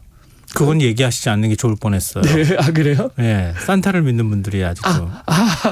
시사야를 들으시는 분 가운데 아직도 네. 그리고 다행히 네. 어린아이들은 자는 시간이라 그러니까요. 그렇긴 네. 하지만 네. 알겠습니다. 하여튼 그 크리스마스 얘기를 듣다 보니까 이게 사회의 어떤 문화나 역사를 바꾸는 것도 또한 문학 작품에서 시작이 될 수 있겠구나. 네. 이건 굉장히 시사하는 바가 크네요. 네. 그리고 순식간에 바뀌어서 그러게요. 한 200년 정도 전인데 크리스마스가 원래 한 2000년 전부터 이랬구나라고 우리가 생각을 하잖아요. 보통 그렇게 생각하잖아요. 그러니까요. 네. 그건 아니다. 이런. 네. 이것도 분위기가 바뀌는 건가? 왠지 걱정이 슬며시 좀 생기는데요. 네. 늘 이 시간 마무리할 때 말씀해 주시는 거죠. 우리가 지금 이 책 읽어야 하는 이유 정리해 주신다면요. 네. 예전부터 지금까지 그리고 앞으로도 가족은 갈수록 험해지고 각박해지고 힘든 세상을 살아가는 힘입니다. 근데 때로는 가족이 짐이 될 때도 있죠. 하지만 꾸준히 노력하고 정성을 쏟으면 가족은 결국 힘으로 바뀔 수도 있을 거거든요. 구두쇠 스크루지에게 매번 박대받으면서도 크리스마스에 꼬박꼬박 찾아서 초청을 한 조카처럼 말이죠. 하지만 이게 가만히 앉아서 되는 일은 아니잖아요. 네. 서로 간에 노력이 필요하기도 한 일인데 크리스마스는 그런 노력을 처음 시도해보기에 딱 좋은 핑계가 되는 날인 것 같다는 거죠. 근데 이 책을 읽으면서 그런 노력을 결심해보면 좋긴 좋은데요. 사실 크리스마스가 이제 1시간 정도 있으면 끝나잖아요. 네, 그렇죠. 그래서 크리스마스를 좀 연말로 확장해서 이번 주에는 좀 가족을 위해 노력을 하는 그런 크리스마스 같은 한 주로 하는 게 좋겠다. 이렇게 제안을 드리려고 이 책을 소개해드렸습니다. 연말부터 성탄절부터 시작해가지고 네. 연말 연시 이렇게 넘어가면서 네. 요 한 2주 정도 그렇죠. 요 기간은 가족을 위한 시간이다. 네. 이렇게 생각하시면 어떨까 네, 싶은데. 크리스마스 할러데이죠. 그러면 네. 그래서 오늘 그렇게 일부러 네. 책을 딱 맞춰서 갖고 오신 것 같습니다. 맞습니다. 네, 주경야독 여기서 마무리하겠습니다. 지금까지 북튜버 이시안 작가와 함께했습니다. 고맙습니다. 네, 감사합니다. KBS 일라디오 김성환의 시사야 1부 순서 여기서 마무리하겠습니다. 이어지는 2부에선 사고 뉴스 등을 살펴보는 밤참 뉴스 세계미 이면 순서가 기다리고 있습니다. 전 11시 정각 2부에 다시 오겠습니다.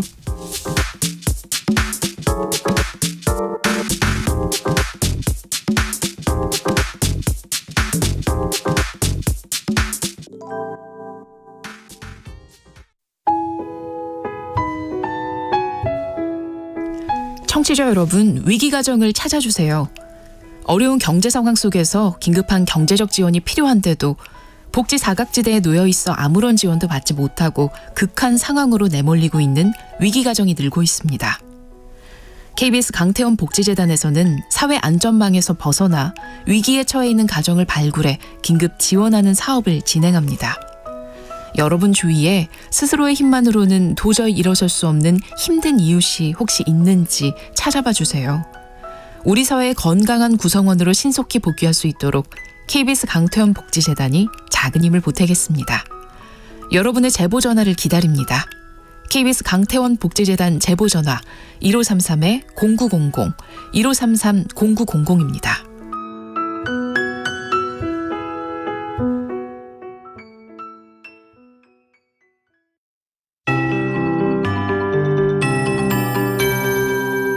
KBS 58분 날씨. 강원 영동과 경상권 동부에 건조특보가 계속 발효 중입니다. 내일까지 영동과 경북지방은 바람의 순간풍속 초속 15m 이상으로 강하게 부는 것이 있겠습니다. 화재 예방과 시설물 관리에 각별히 유의하시기 바랍니다. 내일 북쪽을 지나는 기압골의 영향을 받겠습니다. 전국이 대체로 흐리겠습니다. 새벽부터 아침 사이 강원 내륙과 산지에는 1cm 미만의 눈이 조금 온 곳이 있겠고 경기 동부에는 눈이 날리는 곳도 있겠습니다. 내일 미세먼지 농도 대기 정치와 국외 미세먼지가 유입되면서 중서부 지방과 광주 전북은 나쁨, 그 밖의 지역 보통으로 예상입니다. 내일 아침경 평년보다 높겠지만 내륙 지방 중심으로 영하 5도 이하로 내려가겠습니다. 춘천 영하 6도, 광주 대구 영하 2도, 서울 영하 1도가 예상입니다. 아침까지 내륙 지방에는 안개가 낀 곳도 있겠습니다. 낮 최고기온 인천 6도, 서울 7도, 대전 광주 8도, 대구 9도, 부산, 울산 10도, 제주는 13도가 예상입니다.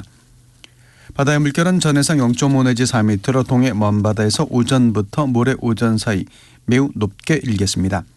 서울지방 현저견 영하 2.5도, 습도 81%입니다. KBS 58분 날씨 전금매입니다.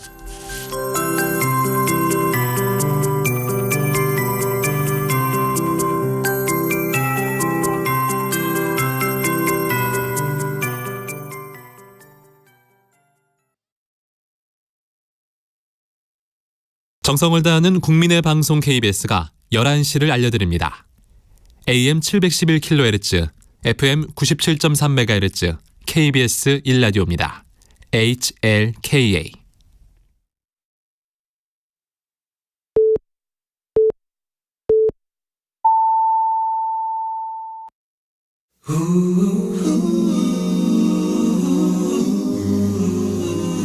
이 밤 그냥 보내긴 아쉬우니까요. 당신의 하루의 끝까지 야무지게 채워드립니다. 당신의 지식 충전소 김성환의 시사야.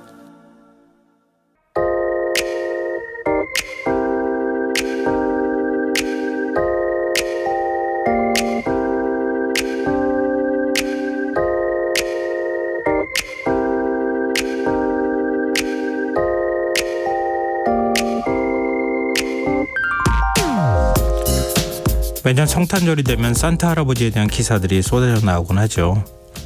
코로나19 사태가 한창이던 2년 전에는 산타가 2주 동안 격리 조치를 당해 오지 못할 거란 소문이 돌면서 아이들이 실망하니까 앤서니 파우치 미국 국립알레르기 전염병 연구소 소장이 산타는 면역력이 좋아 걱정 말라 안심시키는 일도 있었고요.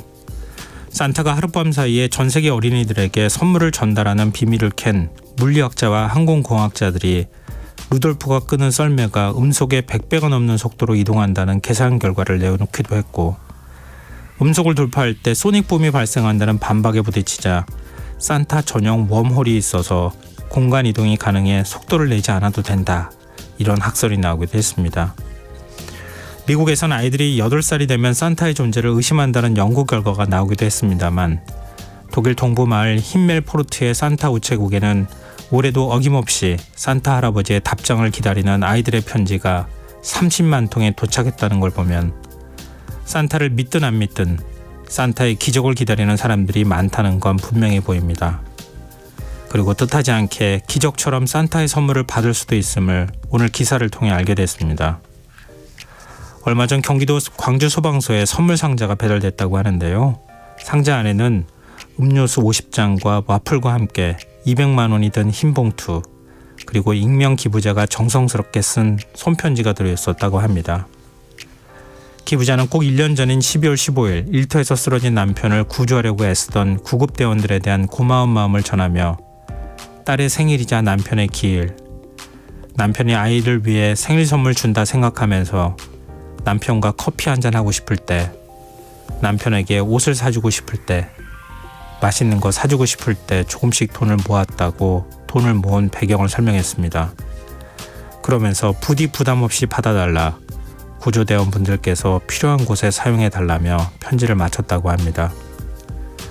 청탁금지법에 따라 현금을 받을 수 없었던 광주 소방서가 기부자를 찾아갔지만 한사코 현금을 되돌려받길 거부해 숨진 남편의 이름으로 불우이웃을 돕기로 했다는 소식을 들으며 이 작은 정성이 누군가에게도 산타의 기적 같은 선물이기를 바라는 마음이 생겼습니다. 지금까지 오늘의 발견이었습니다.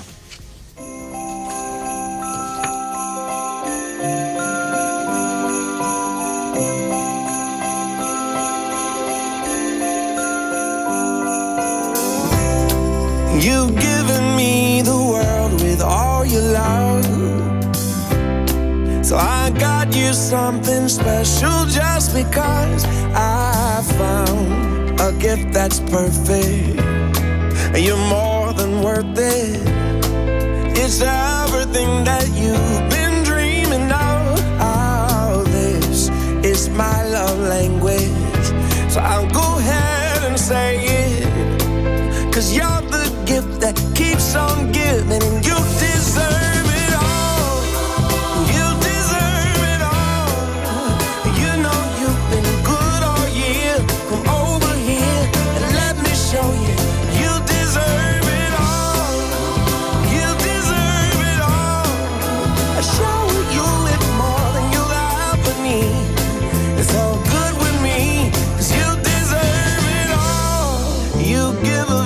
yourself so unselfishly.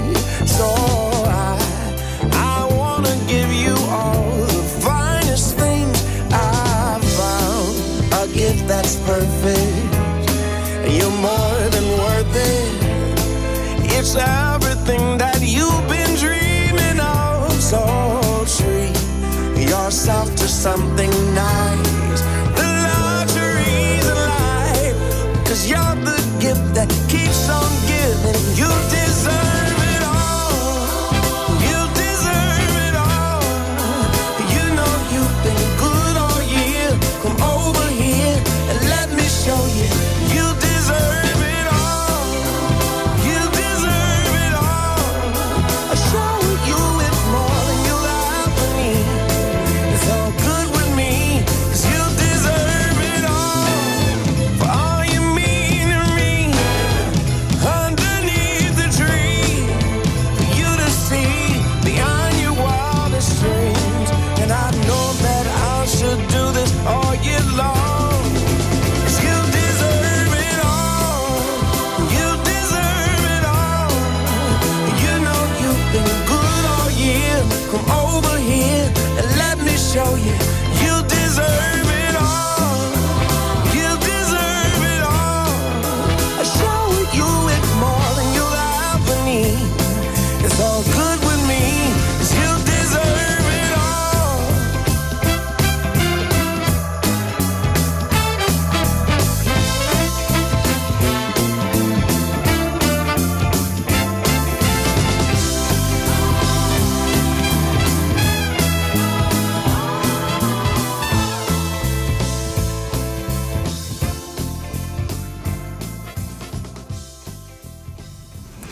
오늘의 발견에 이어서 존 레전드의 You Deserve It All 듣고 오셨습니다. 김성환의 시사는 언제나 청취자 여러분의 관심과 참여 기다립니다. 오늘도 방송 내용과 관련한 청취자분들 의견 들어오고 있는데요. 임정환님, 지금은 돌아가신 지 좀 시간이 지났지만 옆집 할머니께서 항상 성탄절 즈음에 양말을 제게 선물로 주시곤 하셨는데요. 생각해보면 제겐 산타 할머니가 계신 건가 모르겠네요. 훈훈한 소식 들으니까 마음이 더욱 뭉클해지는 밤입니다. 이렇게 의견 보내주셨습니다. 이영점님, 산타의 기적을 살리기 위한 과학적 노력들이 많았네요. 산타는 면역력이 강하고 썰매는 음속으로 달리고 다행입니다. 사막의 신기루처럼 산타가 있다고 믿고 싶은 우리 주변에 고마운 사람들이 있어서요. 우리 모두가 누군가에게 산타가 되길. 제가 뭐 드리고 싶은 말씀보다 훨씬 더 좋은 말씀을 써주셔가지고 더 덧붙일 말씀이 없는 것 같아요. 우리가 이렇게 비밀을 캐려고 노력하는 게 꼭 좋은 것만은 아닌 일들이 세상엔 꽤 많이 있더군요. 그리고 바라는 건 굉장히 많은데 세상을 이렇게 만드는 것도 또한 우리일 텐데 왜 바라기만 하는 걸까 하는 생각을 또 한편으로 하게 되고요. 바라지 않는 게 제일 좋을 텐데 말이죠. 인간은 또 사람은 이렇게 비합리적인 것 같아요. 비합리적 선택을 하고 감정적이고 그렇게 냉정하고 이성적이지 못한 것 같다는 생각을 새삼 하게 됩니다. 만약에 그렇다면 전쟁도 일어나지 않고 누군가를 미워하지도 않고 그러겠죠. 근데 그런 거하고는 좀 정반대의 모습을 갖고 있는 거 아닌가 이런 생각도 해봅니다. 그래서 더더욱 아마 우리 주변에 마음을 나누는 노력들이 더 중요할 것 같습니다. 네, 청취자분들 의견 정말 감사드립니다. 계속해서 의견 많이 주십시오. 제가 추첨해서 당첨된 분들께 모바일 쿠폰 선물로 드리겠습니다. 참여하신 문자 번호는 샵9730이고요. 짧은 문자 50원, 긴 문자는 100원의 정보 용료 부과됩니다. 콩 게시판 KBS 1라디오 유튜브 채널을 통해서도 무료로 참여하실 수 있습니다. KBS 1라디오 김성환의 시사회와 함께하고 계신 지금 시각은 11시 8분입니다.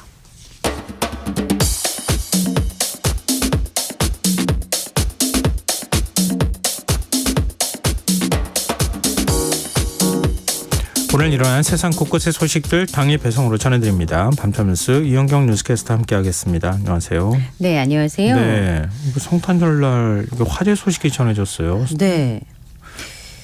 오늘 새벽에 있었던 일이었는데요. 네. 지금 새벽 4시 57분쯤, 그러니까 네. 5시쯤에 서울 도봉구 방학동의 한 아파트 3층에서 화재가 발생을 했습니다. 새벽에 3층에서 시작된 불이 위층으로 순식간으로 번지면서 나중에 보면은 외벽이 아주 시커멓게 그을려 있는 모습을 볼 수가 있고요. 네. 2, 3, 4층의 유리창도 모두 깨져 있어서 그 당시의 상황을 좀 알 수가 있습니다. 불이 난 윗세대, 그러니까 3층에서 불이 났고 이 불로 2명이 사망을 했습니다. 중상을 입은 3명을 포함해서 모두 30여 명이 부상을 입었는데요. 이 30대 남성은 아파트 10층에 살고 있는 사람이었는데 연기를 피해서 올라가다가 11층 계단에서 숨진 것으로 발견이 됐고요. 네. 그리고 소방당국에서는 새벽 5시쯤에 대응 1단계를 발령을 하고 차량 50여 대와 200여 명을 동원해서 화재를 진압을 했습니다. 불은 3시간 40여 분 만인 오전 8시 40분에 모두 꺼졌습니다만 지금 아파트 거주자 중에서 7세대가 아파트 인근에 있는 임시 숙소로 이동한 상태입니다. 구청 측에서 주변에 있는 3개의 숙소를 이재민 임시 거주시설로 마련을 했는데요. 9개 객실과 18명 정도가 머무를 수 있는 곳이었습니다. 불이 난 집에서는 부부로 추정되는 70대 남녀 각각 1명이 구조가 됐는데 네. 허리 통증과 연기 호흡에 따른 고통을 호소해서 병원으로 이송이 됐습니다. 28명이 대피 과정에서 넘어지거나 연기를 흡입해서 크고 작은 부상을 입었고요. 이날 화재로 30대 남성 2명이 숨지고 70대 여성 1명이 중상을 입었습니다. 경찰에서는 방화 등의 범죄 혐의점은 없는 것으로 보고 있습니다. 그래서 내일 합동 현장 감식을 통해서 정확한 화재 원인을 조사할 방침입니다. 근데 보통 아파트에서 화재가 난다, 불이 난다 하더라도 이렇게 피해가 크게 잘 안 나는데. 네. 그리고 불이 화기가 굉장히 셌던 것 같은 느낌도 네. 들거든요. 근데 위층에 사는 이제 주민인 것 같은데 30대 부부가 자녀를 안고 탈출하려고 바깥으로 뛰어내렸어요. 근데 그 가운데 1명이 숨졌고요. 예, 이게 성탄절의 비극으로 기록이 될 것 같아요. 네. 그 아래층에 이제 3층에서 불이 나니까 30대 부부가 자녀를 안고 1명씩 각각 안고 뛰어내렸습니다. 근데 이렇게 남편은 숨지는 안타까운 사고가 발생을 했는데요. 7개월 2살 이렇게 2자녀가 있었는데 각각 안고 이제 아파트 4층에서 뛰어내린 거죠. 그러니까 추락한 후에 아빠가 33살 박모 씨였는데 심정지 상태로 발견이 됐습니다. 그리고 아내는 역시 아이를 안고 뛰어내렸는데 어깨 등을 많이 다쳐서 위독하다 이렇게 알려지기도 했습니다만 지금은 병원에서 치료 중인 것으로 전해지고 있는데요. 남편은 병원으로 이송됐지만 끝내 사망을 했습니다.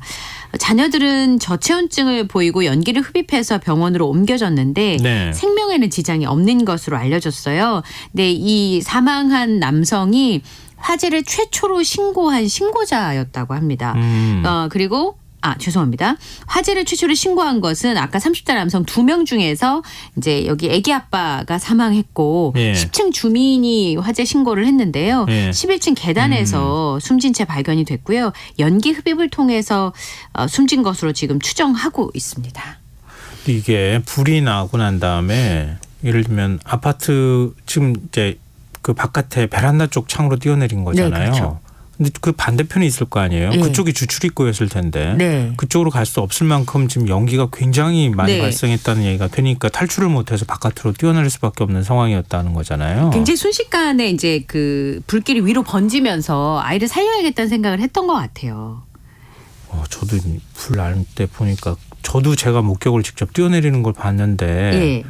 에어매트를 보통 소방 당국이 출동하면 소방차가 출동하면 에어매트를 제일 먼저 깔거든요. 네. 근데 그럴 틈도 없을 상황이 굉장히 다급한 상황이었다는 거잖아요. 네. 위급하고. 예.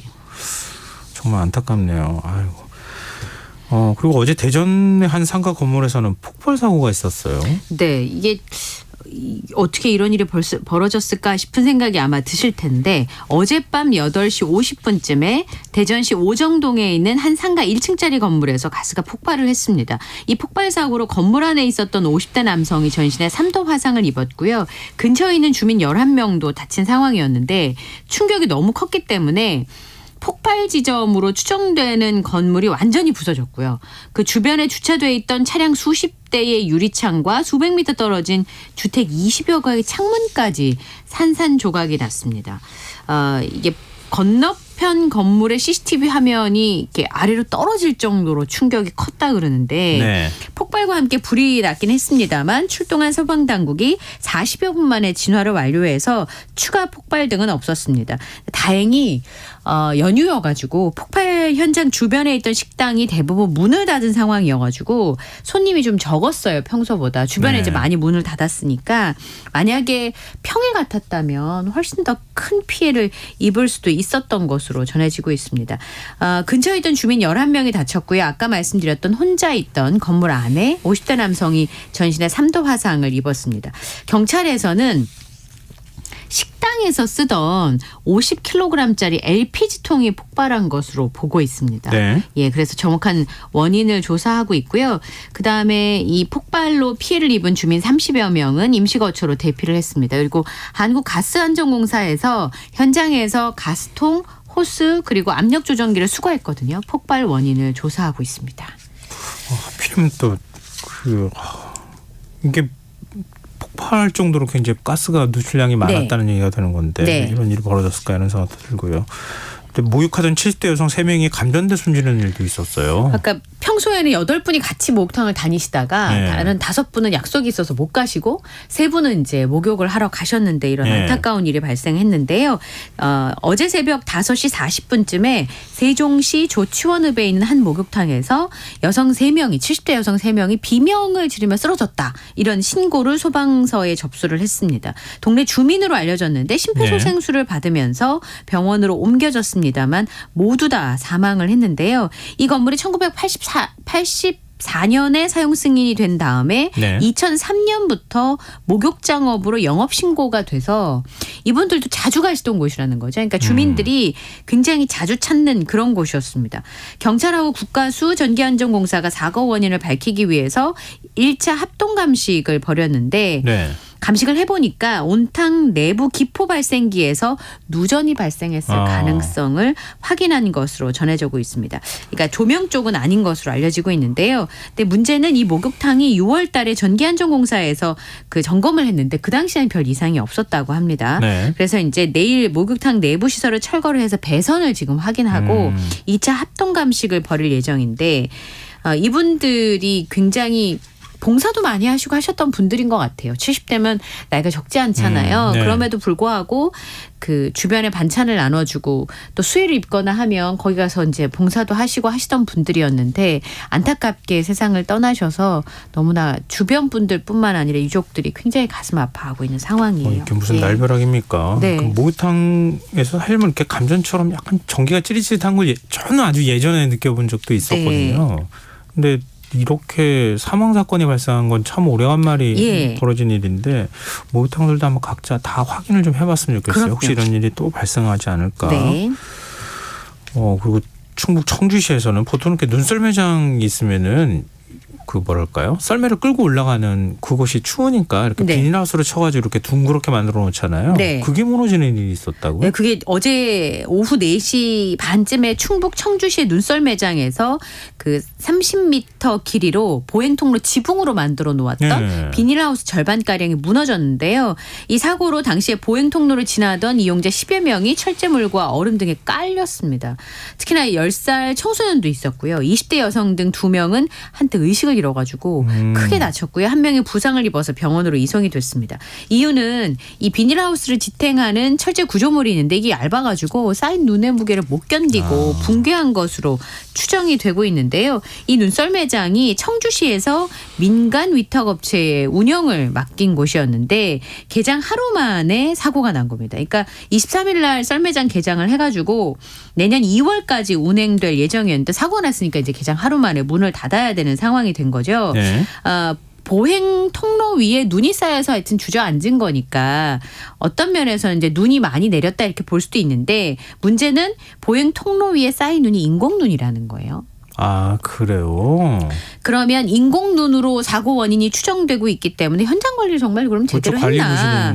그런 거죠. 게 궁금할 수밖에 없는데요. 청주시에서 지금 이제 사고 수습 대책본부 회의를 열고 부상자 지원 당연히 회의를 해야 될 것이고요. 모든 눈썰 매장의 안전 점검을 결정을 했습니다. 근데 시민사회단체에서 왜 사고 벌어지고 나서 인제서야 이렇게 하느냐라고 하는 비판의 목소리를 높이고 있는데 이 사고가 난 썰매장이 개장 전에 시민 감사 수사관 10여 명이 참석을 해서 현장 점검을 했다는 겁니다. 아, 그래요? 그러면 그 당시의 안전점검이 요식행위였다는 거냐 이런 비판들이 나오고 있는데요.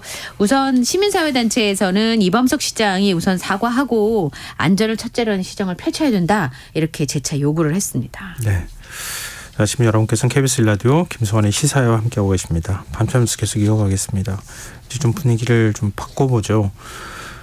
화이트 크리스마스를 즐기려는 시민들이 뭐 전국 뭐랄까 스키장이나 그쵸. 뭐 썰매장이나 이런 데 많이 간 모양이에요. 예, 스키장에서 하얗게 눈 내리는 풍경을 보는 것도 얼마나 즐거움이겠어요. 그죠? 네, 어제부터 오늘까지 강원도 화천이 5.2cm, 경기 안산이 4.9cm, 충남 홍성이 4cm 정도의 눈이 내렸습니다. 심지어 서울은 2015년 이후에 8년 만에 화이트 크리스마스였는데요. 네. 오늘 뭐 눈은 사실 낮에 좀 포근해지면서 많이 녹긴 했습니다만 스키장에 가셨던 분들은 잊지 못할 추억을 쌓으시게 된 거죠. 슬로프를 질주하면서 정말 화이트 크리스마스를 만끽할 수 있었을 것이고요. 크리스마스 트리나 이런 게 완전 설국으로 변한 풍경과 함께 아마 카드의 한 장면 같지 않았을까 싶습니다. 그다음에 전남 담양의 메타프로방스의 산타 축제가 열리는데 전국에서 굉장히 많은 관광객이 찾아서 성탄 분위기를 즐겼다고 하고요. 전남 곡성에는 겨울 놀이터가 섬진강 기차마을에 개장을 했는데 네. 뭐 컬링, 봅슬레이, 눈썰매 얼마나 재밌었겠습니까. 그리고 부산의 경우에는요.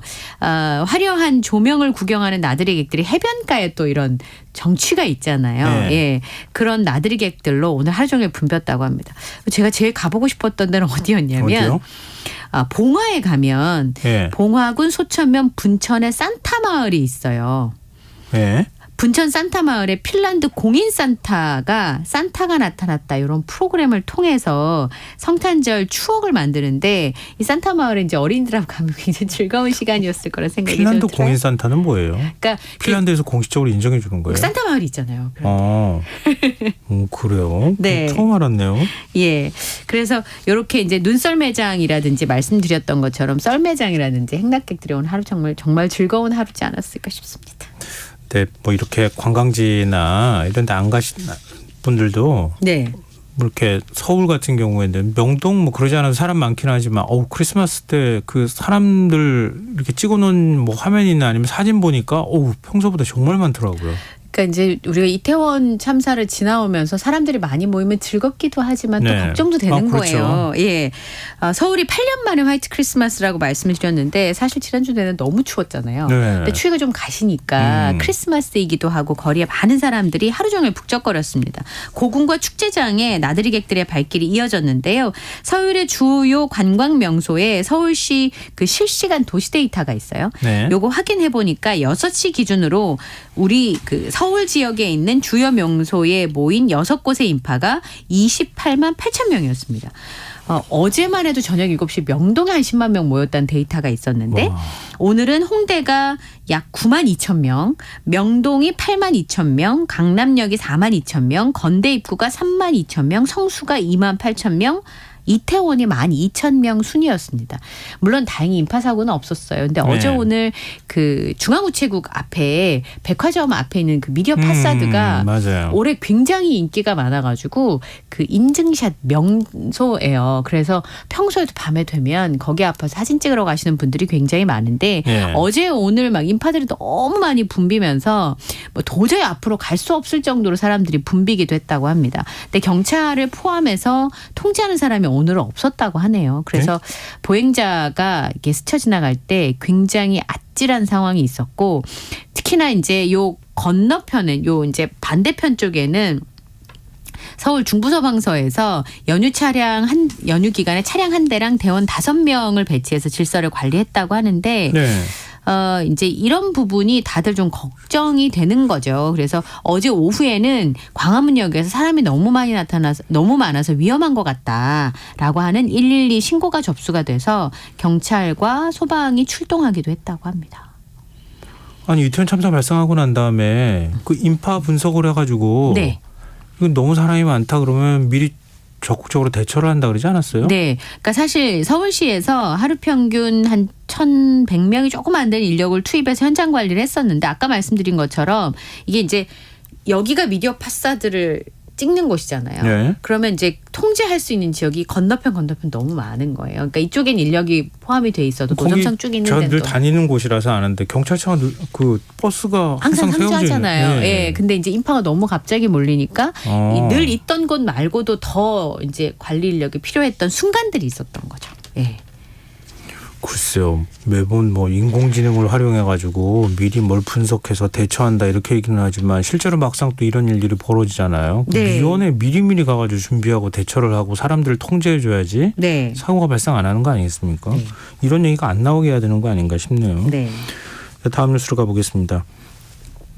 동해안 해안선을 달리던 바다열차라고 있는데 이게 한 16년 동안 운행이 됐습니까? 네, 그렇습니다. 이게 역사 속으로 사라집니까? 예, 26일부터 열차가 너무 오래돼서 운행을 하지 않게 됐습니다. 그러니까 바다 열차 여행 상품 자체가 없어지는 건데요. 강릉동해 삼척의 동해안 해안선을 따라서 달리는 주요 관광 상품이었는데 이게 이제 너무 오래된 거죠. 그 삼척 해변역에서 강릉역 구간 53km를 평일 2번, 주말에 3번 운행을 해왔습니다.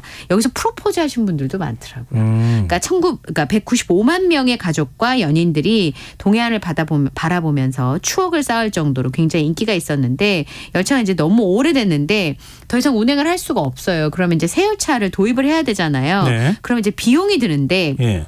한 140억 원 정도 예산이 든답니다. 예. 근데 코레일, 도, 지자체 간의 예산을 어떻게 분담을 할지 접점을 찾지 못해서 결국은 역사 속으로 사라지게 됐습니다. 그래서 오늘 마지막 운행을 하고요. 추억 속으로 사라지게 된 겁니다. 뭐 아쉬워하시는 분들 굉장히 많을 것 같은데요. 동해안 그 열차가 바깥 바다를 보면서 네, 그 쉽지 않은 앉을 수 노선이라서. 있도록 좌석을 네. 만들어놨더라고요.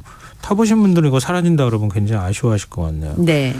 마지막 뉴스 가겠습니다. 드디어 1000만 관객을 돌파했네요. 굉장히 빠른 속도로 돌파를 한 거죠. 서울의 네. 봄이 지난달 22일에 개봉을 했는데요. 한 달쯤 지난 작품입니다.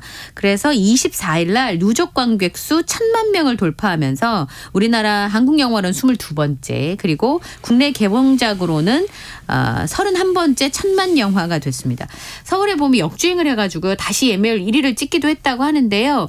25일 그러니까 오늘 오후 2시 50분에 실시간 예매율이 35.7%로 예매율 1위를 기록을 했습니다. 굉장한 화제성과 끊임없이 이어지는 관객들의 입소문이 나면서 이 박스오피스 2위로 내려온 상황에도 65.5%의 좌석 판매율을 기록했습니다. 이거 진짜 어마어마하거든요. 네. 예매율도 역주행을 해서 지금 1000만 이후에도 어디까지 갈 것이냐. 지금은 명량이 1700만 명을 넘어섰는데 그게 지금 1위 기록이거든요. 네네. 그러니까 어디까지 갈 것인지를 좀 봐야 될 것 같고요. 올해 이제 그 범죄도시 3가 1069만 명을 기록했는데 서울의 봄이 올해 최다 관객 영화에 돌파하게 됐습니다. 그러니까 오늘 누적 관객 수가 1069만 288명이거든요. 범죄도시 3가 올해 최고의 흥행작이었는데요. 올해 최고의 흥행작은 서울의 봄이 됐습니다. 근데 더 관객들 갈 기세인데요. 이거 네, 그렇습니다. 그냥 여기서 멈추지는 않을 것 같은데요. 근데 약간 그 뭐랄까 관객의 어떤 수는 쪽 주는 느낌은 있어요. 왜냐하면 아까 이제 1위를 내줬다는 말씀 하시잖아요. 네. 노량 죽음의 바다가 뭐 예매율 1위가 됐다더라 이런 얘기를 제가 얼핏 들은 것 같아요. 예, 그러니까 노량이 12월 20일 날 개봉을 했거든요. 네. 누적 관객 수가 200만 명이에요. 벌써요? 지금. 예. 그리고 제가 이제 크리스마스 이브 날 밤에 8시, 9시쯤 되는 영화를 봤는데 빈자리 하나도 없더라고요. 아, 이거 보셨어요? 네. 그러니까 그 정도니까 특히나 이제 임진왜란 발발 이후에 7년 후 이순신 장군의 최후 전투인 노량해전을 생생하게 담아냈는데 이게 명량이 지금 제가 아까 말씀드린 1700만 명을 넘었다 그랬잖아요. 네. 한산도 성적이 나쁘지 않았거든요. 그러니까 이 이순신 장군의 3부작을 좋아하시는 분들도 있는데다가 특히나 이 노량은 이순신 장군의 최후의 모습을 다뤘고 그 해상신들이 굉장히 스펙타클해서 그 이전에 입소문이 난 상태였으니까 굉장히 빠르게 예매율이 올라가고 있는 상황입니다. 24일 하루만 60일만 1735명을 동원했고 크리스마스 전날 그러니까 23일에는 43만 명을 넘게 모았거든요. 입소문을 타고 있어서 관객몰이에 나설 것으로 보이고요.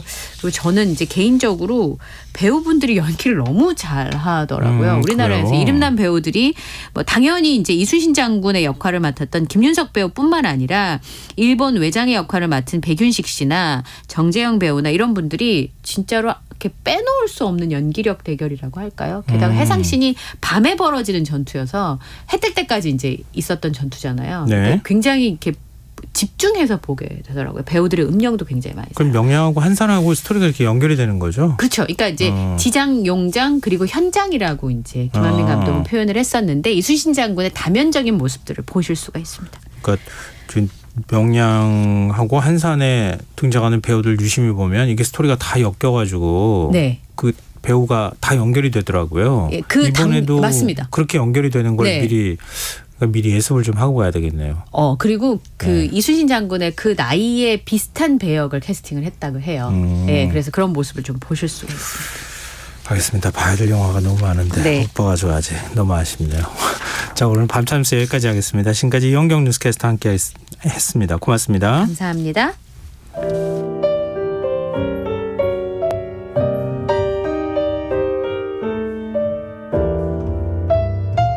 내일의 품격 김성환의 시사야에서 챙겨가세요. 하루를 마무리하는 시간 꺼내보는 당신의 지식 창고 KBS 1라디오 김성환의 시사야.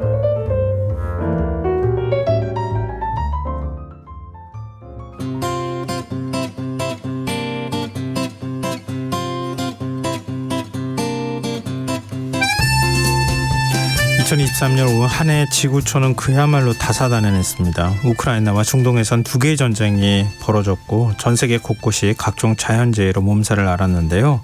2023년 마지막 월요일 세계 이면에선 올 한 해 동안 발생한 주요 국제 뉴스들 한번 되짚어보는 시간 마련했습니다. 외신캐스터 전주현 씨, 오늘은 전화로 연결되어 있습니다. 안녕하십니까? 네, 안녕하세요. 네. 올 한 해 국제뉴스 꼽는다면 아무래도 이스라엘 하마스 간 전쟁이 아닐까 싶어요. 그렇죠. 전쟁이 지금 벌써 2달 반 넘게 이어지고 있거든요. 네. 팔레스타인 무장정파 하마스가 10월 7일에 이스라엘을 기습 공격해서 민간인과 군인 1,200여 명을 살해했고요. 240명 정도를 인질로 끌고 갔습니다. 그래서 이스라엘이 즉각 반격에 나서면서 아주 대대적으로 포격과 공습을 가했고요. 개전 3주 뒤부터는 전면적인 지상전을 펼치고 있습니다. 그래서 열흘 만에 가자지구 북부를 장악을 했는데요. 그러니까 또 이스라엘 북부에 있는 레바논 국경지대에서 친이란 무장 조직인 헤즈볼라와도 공방을 주고받게 됐어요. 그래서 이스라엘 또 중동 국가들 간에 확전이 되는 거 아니냐 이런 위기가 높아졌었는데요. 네. 또 수십만 명의 가자지구 주민들이 이제 북부에서 남부로 대거 몰리면서 인도주의적인 위기가 높아졌습니다. 그리고 이스라엘에서도 인질 석방에 더 집중을 해라 이런 요구가 좀 높아졌었거든요. 예. 결국 이스라엘 하마스가 카타르와 미국의 중재로 지난달 24일부터 일시 휴전에 합의를 했었습니다. 그래서 7일 동안 일시 휴전을 하면서 하마스 쪽에 억류되어 있던 이스라엘 인질 105명 그리고 팔레스타인 수감자 240명을 맞교환했는데요. 추가로 인질을 석방하기 위해서 더 연장을 하자 휴전을 이런 얘기가 있었지만 양측이 의견을 좁히지 못하면서 결국 이스라엘이 1일부터 가자 남부를 포함한 지상전을 다시 펼치고 있는 상황입니다. 지금 크리스마스를 앞두고도 2부의 24일에도 이스라엘의 공격이 계속됐어요.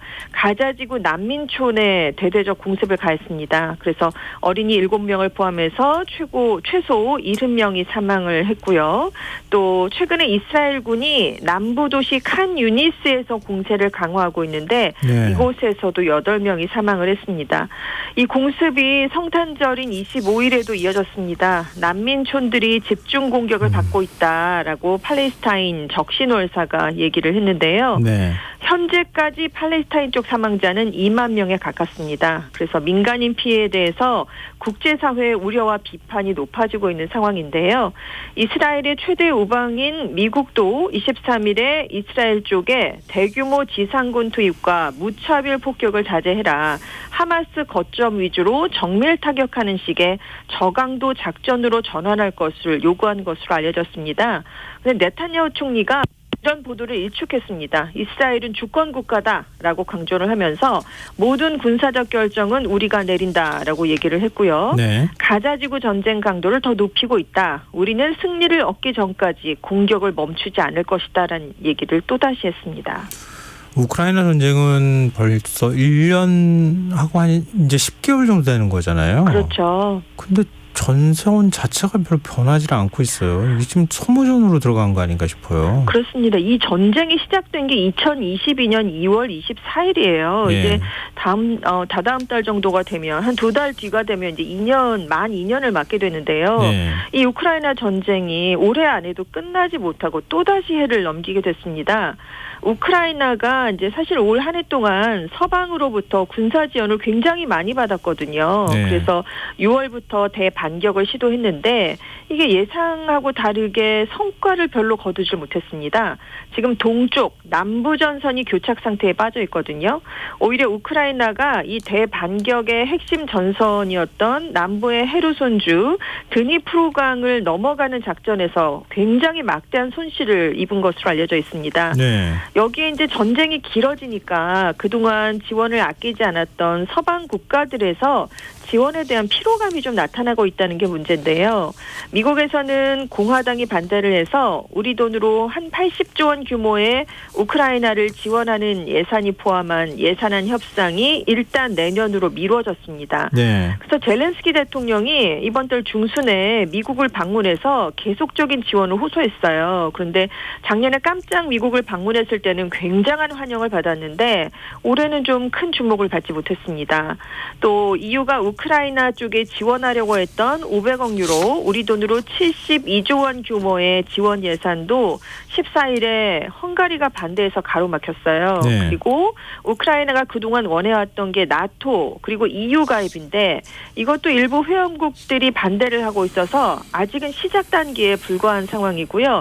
확실한 가입은 지금 불투명합니다.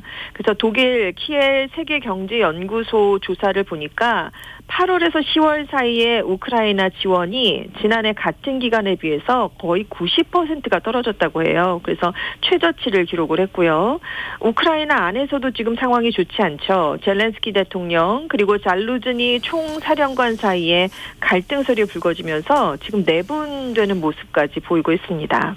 뭐 젤렌스키 대통령도 그렇지만 푸틴 대통령도 위기에 빠지기도 했었잖아요. 그렇습니다. 그 6월에 있었죠. 러시아 민간 용병 기업 바그너 그룹의 수장이었던 예브게니 프리고진이 6월 23일 밤에 반란을 일으켰습니다. 이 프리고진이 우크라이나 동부에 있는 최전선에서 작전을 펼치고 있었거든요. 그런데 이날 밤에 러시아로 넘어가서 아주 순식간에 남부 군 관부 사령부 본부를 장악을 해버렸습니다.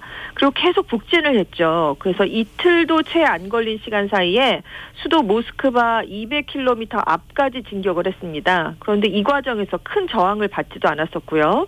그러니까 루카셴코 벨라루스 대통령이 중재에 나서서 24일 저녁에 회군을 했습니다. 이 프리고진이 처음에 행진을 할 때는 바그너 그룹에게 좀 불리한 결정을 내리고 또 우크라이나 전쟁을 승리로 이끌지 못하고 있는 군 수뇌부에게 책임을 묻기 위해서 정의로운 행진을 한 것이다. 푸틴 대통령을 향한 건 아니었다라고 주장을 했는데요.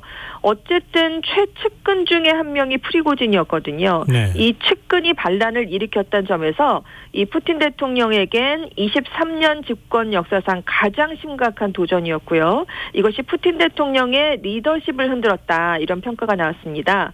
그래서 이후에 푸틴 대통령이 이 프리고진이 벨라루스로 망명하는 걸 허용을 했는데요. 네. 결국 이 프리고진은 반란을 일으킨 지 2달 만인 8월 23일에 전용기가 추락하면서 의문사했습니다.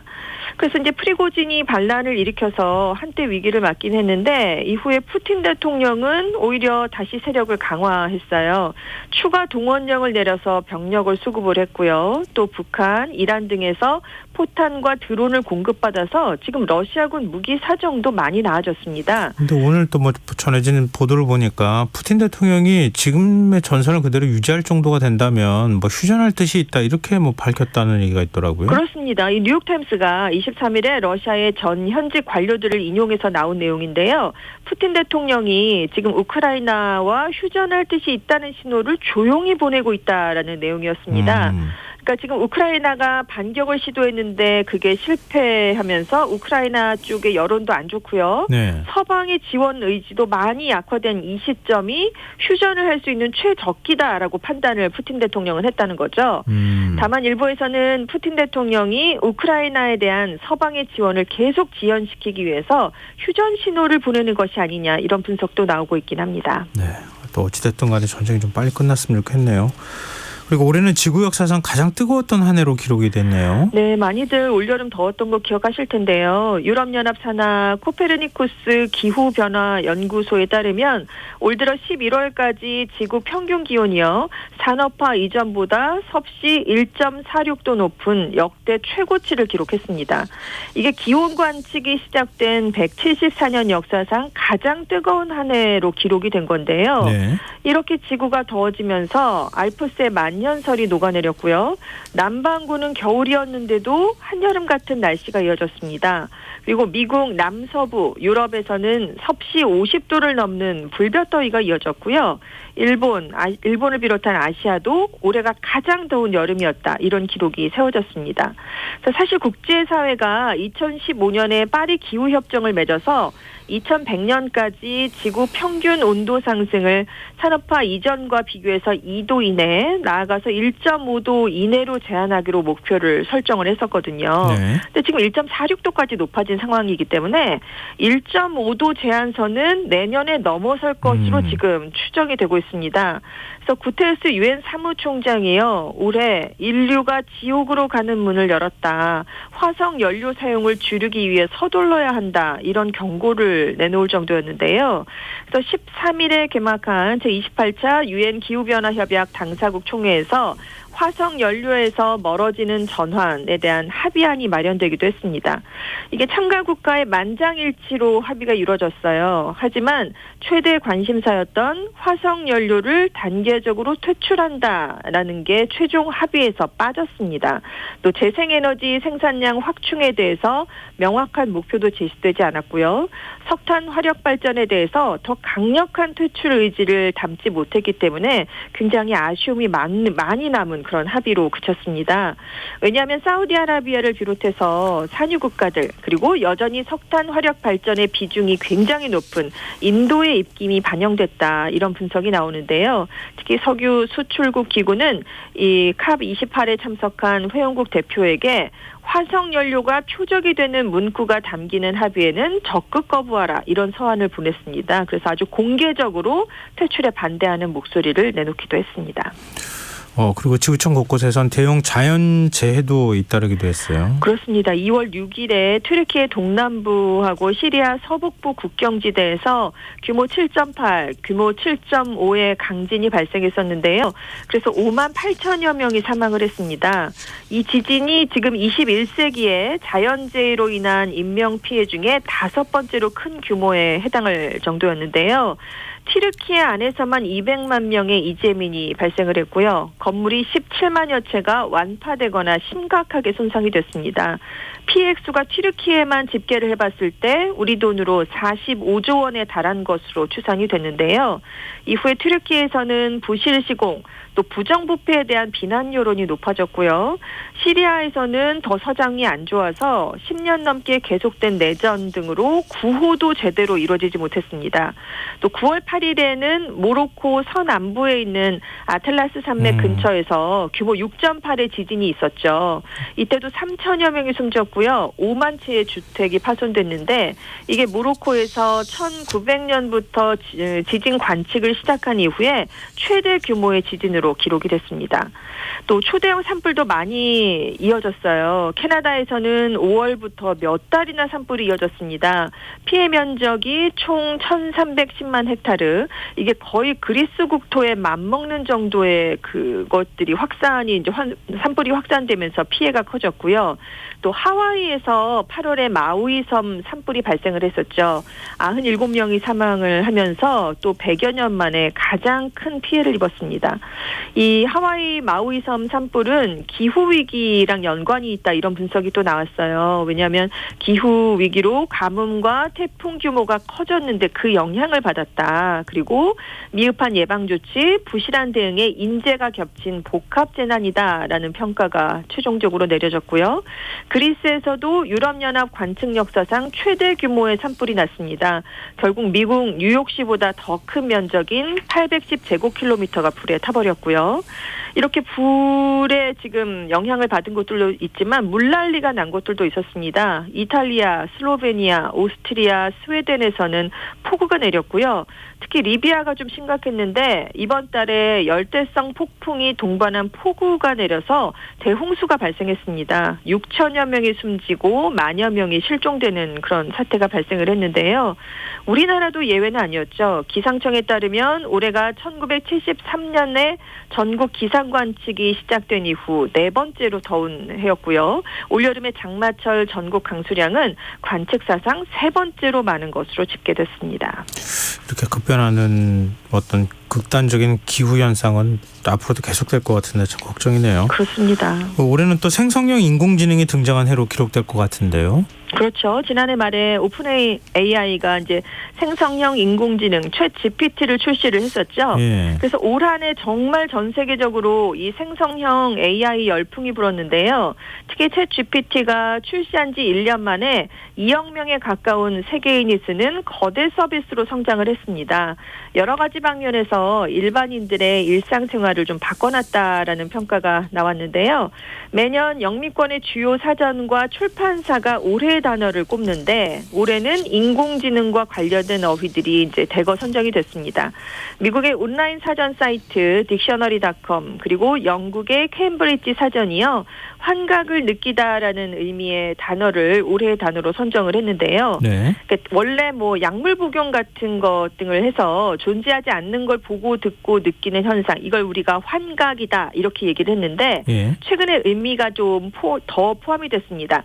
챗GPT 같이 AI가 잘못된 정보를 생성하는 경우를 가리키는 단어 이런 또 뜻이 생겼거든요. 그래서 사용자의 의도에 반하는 거짓 정보를 생성해서 마치 진실인 것처럼 제시하는 행위라는 새로운 의미를 갖게 됐습니다. 그러니까 예를 들어서 AI가 잘못된 통계 수치를 아주 그럴듯하게 답변으로 맞아요. 내놓는다던가 예. 전혀 사실이 아닌 얘기를 사실처럼 서술하는 경우 이런 것들에 이제 해당이 되는 건데요. 이 AI랑 관련된 단어 검색량이 작년보다 62%나 많아졌다고 합니다. 그래서 전문가들은 사람처럼 묻고 답하고 인터넷상의 광범위한 자료를 스스로 정리해서 원하는 결과물을 내놓는 이 챗GPT의 등장은 1990년대 인터넷, 2000년대의 아이폰을 뛰어넘는 혁명이다. 이렇게 지금 평가를 내놓고 있는데 그래서 올 한 해 이제 챗GPT를 내놓은 오픈 AI사가 가장 큰 주목을 받긴 했는데요. 지금 구글이 생성형 AI인 제미나이를 얼마 전에 발표를 했었죠. 네. 경쟁 업체들도 잇따라 추격전을 펼치고 있습니다. 구글이 내놓은 인공지능은 뭐 더 뛰어나다 뭐 이런 얘기도 있어서 네. 앞으로 경쟁이 진짜 많이 치열해질 것 같습니다. 이거 또 앞으로 어떻게 발전해 나갈지 잘 가늠을 하질 못하겠어요. 그러니까요. 이게 우려하는 목소리가 당연히 나오는데 AI 때문에 인류가 존재를 위협받을 수 있다 이런 측이 있고요. 또 한편은 아니다. AI 개발과 수익화에 더 속도를 내야 해야 한다. 뭐 이런 주장이 지금 엇갈리면서 얼마 전에 오픈 AI의 수장인 샘 올트먼이 이 문제로 이사회랑 갈등을 빚어서 해임됐다가 닷새 만에 맞아요. 복귀하는 일이 있었습니다. 근데 지금 AI 발전 속도가 너무 빠르거든요. 네. 그래서 인류의 멸망을 앞당길 수 있다라는 우려가 커지면서 지금 일부 전문가들의 시각은요. 빠르면 5년 안에 인간을 뛰어넘는 인공지능이 출현할 수 있다. 이런 경고까지 내놓고 있는 상황입니다. 그래서 지금 세계 주요 국가들이 이 AI를 규제하기 위해 나서고 있는데요. 유럽연합이 8일에 세계에서 처음으로 AI 기술을 규제하는 협약을 내놨습니다. 그러니까 예를 들어서 기술 위험도가 가장 높은 등급으로 분류된 게 안면 인식 기술인데요. 이 AI로 생체 정보를 실시간 수집하는 걸 금지를 했고요. 또 선거 같은 민주주의, 또 건강과 안전에 영향을 미치는 경우도 고위험 AI 기술로 분류를 했습니다. 그리고 AI가 생성한 콘텐츠에 대한 표시는 의무화하도록 조치를 했고요. 이 조치가 이르면 2026년부터 유럽연합에서 전면 적용될 예정입니다. 근데 군사 분야에 인공지능 사용하지 말자는 것도 없어요. 그러니까요. 이게 이미 오히려 더 위험할 것 같은데. 네, 이미 많이 사용이 되고 있는데. 이스라엘이 가자지구 폭격할 때도 이용한다고 그렇습니다. 하잖아요. 지금 당장 쓰이고 있거든요. 근데 이 인명살상이 대규모로 지금 일어날 수 있는데 여기에 대한 규제를 좀 빨리 마련해야 되지 않을까 싶습니다. 네. 그리고 올해는 인류의 달 탐사 경쟁이 뜨거웠던 한 해기도 했어요. 그렇습니다. 인도의 달 탐사선 찬드라얀 3호가요. 8월 23일에 세계 최초로 달 남극에 착륙하는 데 성공했습니다. 세계에서 4번째로 달 착륙에 성공을 한 건데요. 인도가 그래서 수십 년간 미국, 러시아, 또 유럽이 주도한 우주 탐사 경쟁에서 새로운 역사를 썼습니다. 이 찬드라얀 3호는 착륙 직후에 달 표면 100m를 탐사해서 황과 금속의 흔적을 찾아내는 성과를 올리기도 했습니다. 또 사실 러시아가 좀 많이 움직였었는데요. 네. 1976년에 루나 24호를 달에 보냈었는데 47년 만이었던 올해 달 탐사선을 발사했습니다. 8월에 루나 25호를 띄웠는데 최초로 달 남극에 착륙하는 걸 러시아가 먼저 노렸습니다. 그런데 달 표면에 추락을 하면서 실패를 해서 결국 이 기록을 인도에 내주게 된 겁니다. 네. 또 일본에서는 우주개발 스타트업 아이스페이스가 작년 12월에 하쿠토 R 미션 1을 발사를 했었어요. 그래서 4월에 달 착륙을 시도했는데 실패를 했었거든요. 근데 내년 겨울에 또다시 착륙선을 보내기로 했습니다. 또 미국도 우리나라, 유럽 우주국, 캐나다, 영국, 일본을 비롯한 최소 33개국과 지금 달 탐사 프로젝트 아르테미스를 추진하고 있거든요. 1972년에 아폴로 17호가 달에 착륙한 이후에 50여 년 만인 2025년에 우주인을 달에 보내겠다. 이런 계획을 세우고 있는 프로젝트인데 네. 앞으로는 달 궤도에 상설 우주기지를 세우겠다. 이런 목표를 세워놓고 있기도 합니다. 또 중국도 활발하게 움직였는데요. 2026년에 세계 최초로 달의 뒷면 토양 표본을 채취한다는 계획을 세워놓고 있습니다. 사실 중국만 이런 게 아니라 지금 세계 주요 국가들이 달 자원을 갖고 오는데 관심을 두고 있거든요. 네. 지금 달 남극 분화구에 햇볕이 들지 않습니다.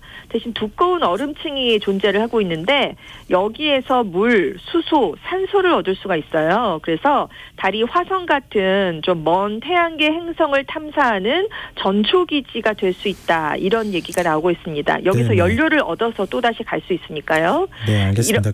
지금 우리나라도 이제 좀 보내는 시절이 빨리 좀 왔으면 좋기는 하겠는데 네네. 이게 또 반드시 좋기만 할까 하는 생각이 왜 자꾸 불안불안한 느낌이 드는지 모르겠어요. 거기 가서 싸우는 거 아닌가 모르겠어요. 그렇죠. 네. 거기 가서 먼저 간 사람이 선점하게 되는 그런 일도 있을 수 있고요. 네, 지금까지 세계인면 외신캐스터 전주현 씨였습니다. 올 한 해 고맙습니다. 네, 감사합니다. 김성환의 시사야 오늘 순서 여기서 마칩니다. 모바일 쿠폰 당첨자는 홈페이지 공지사항에서 확인하실 수 있습니다. 지금까지 시사평론가 김성환이었습니다. 고맙습니다.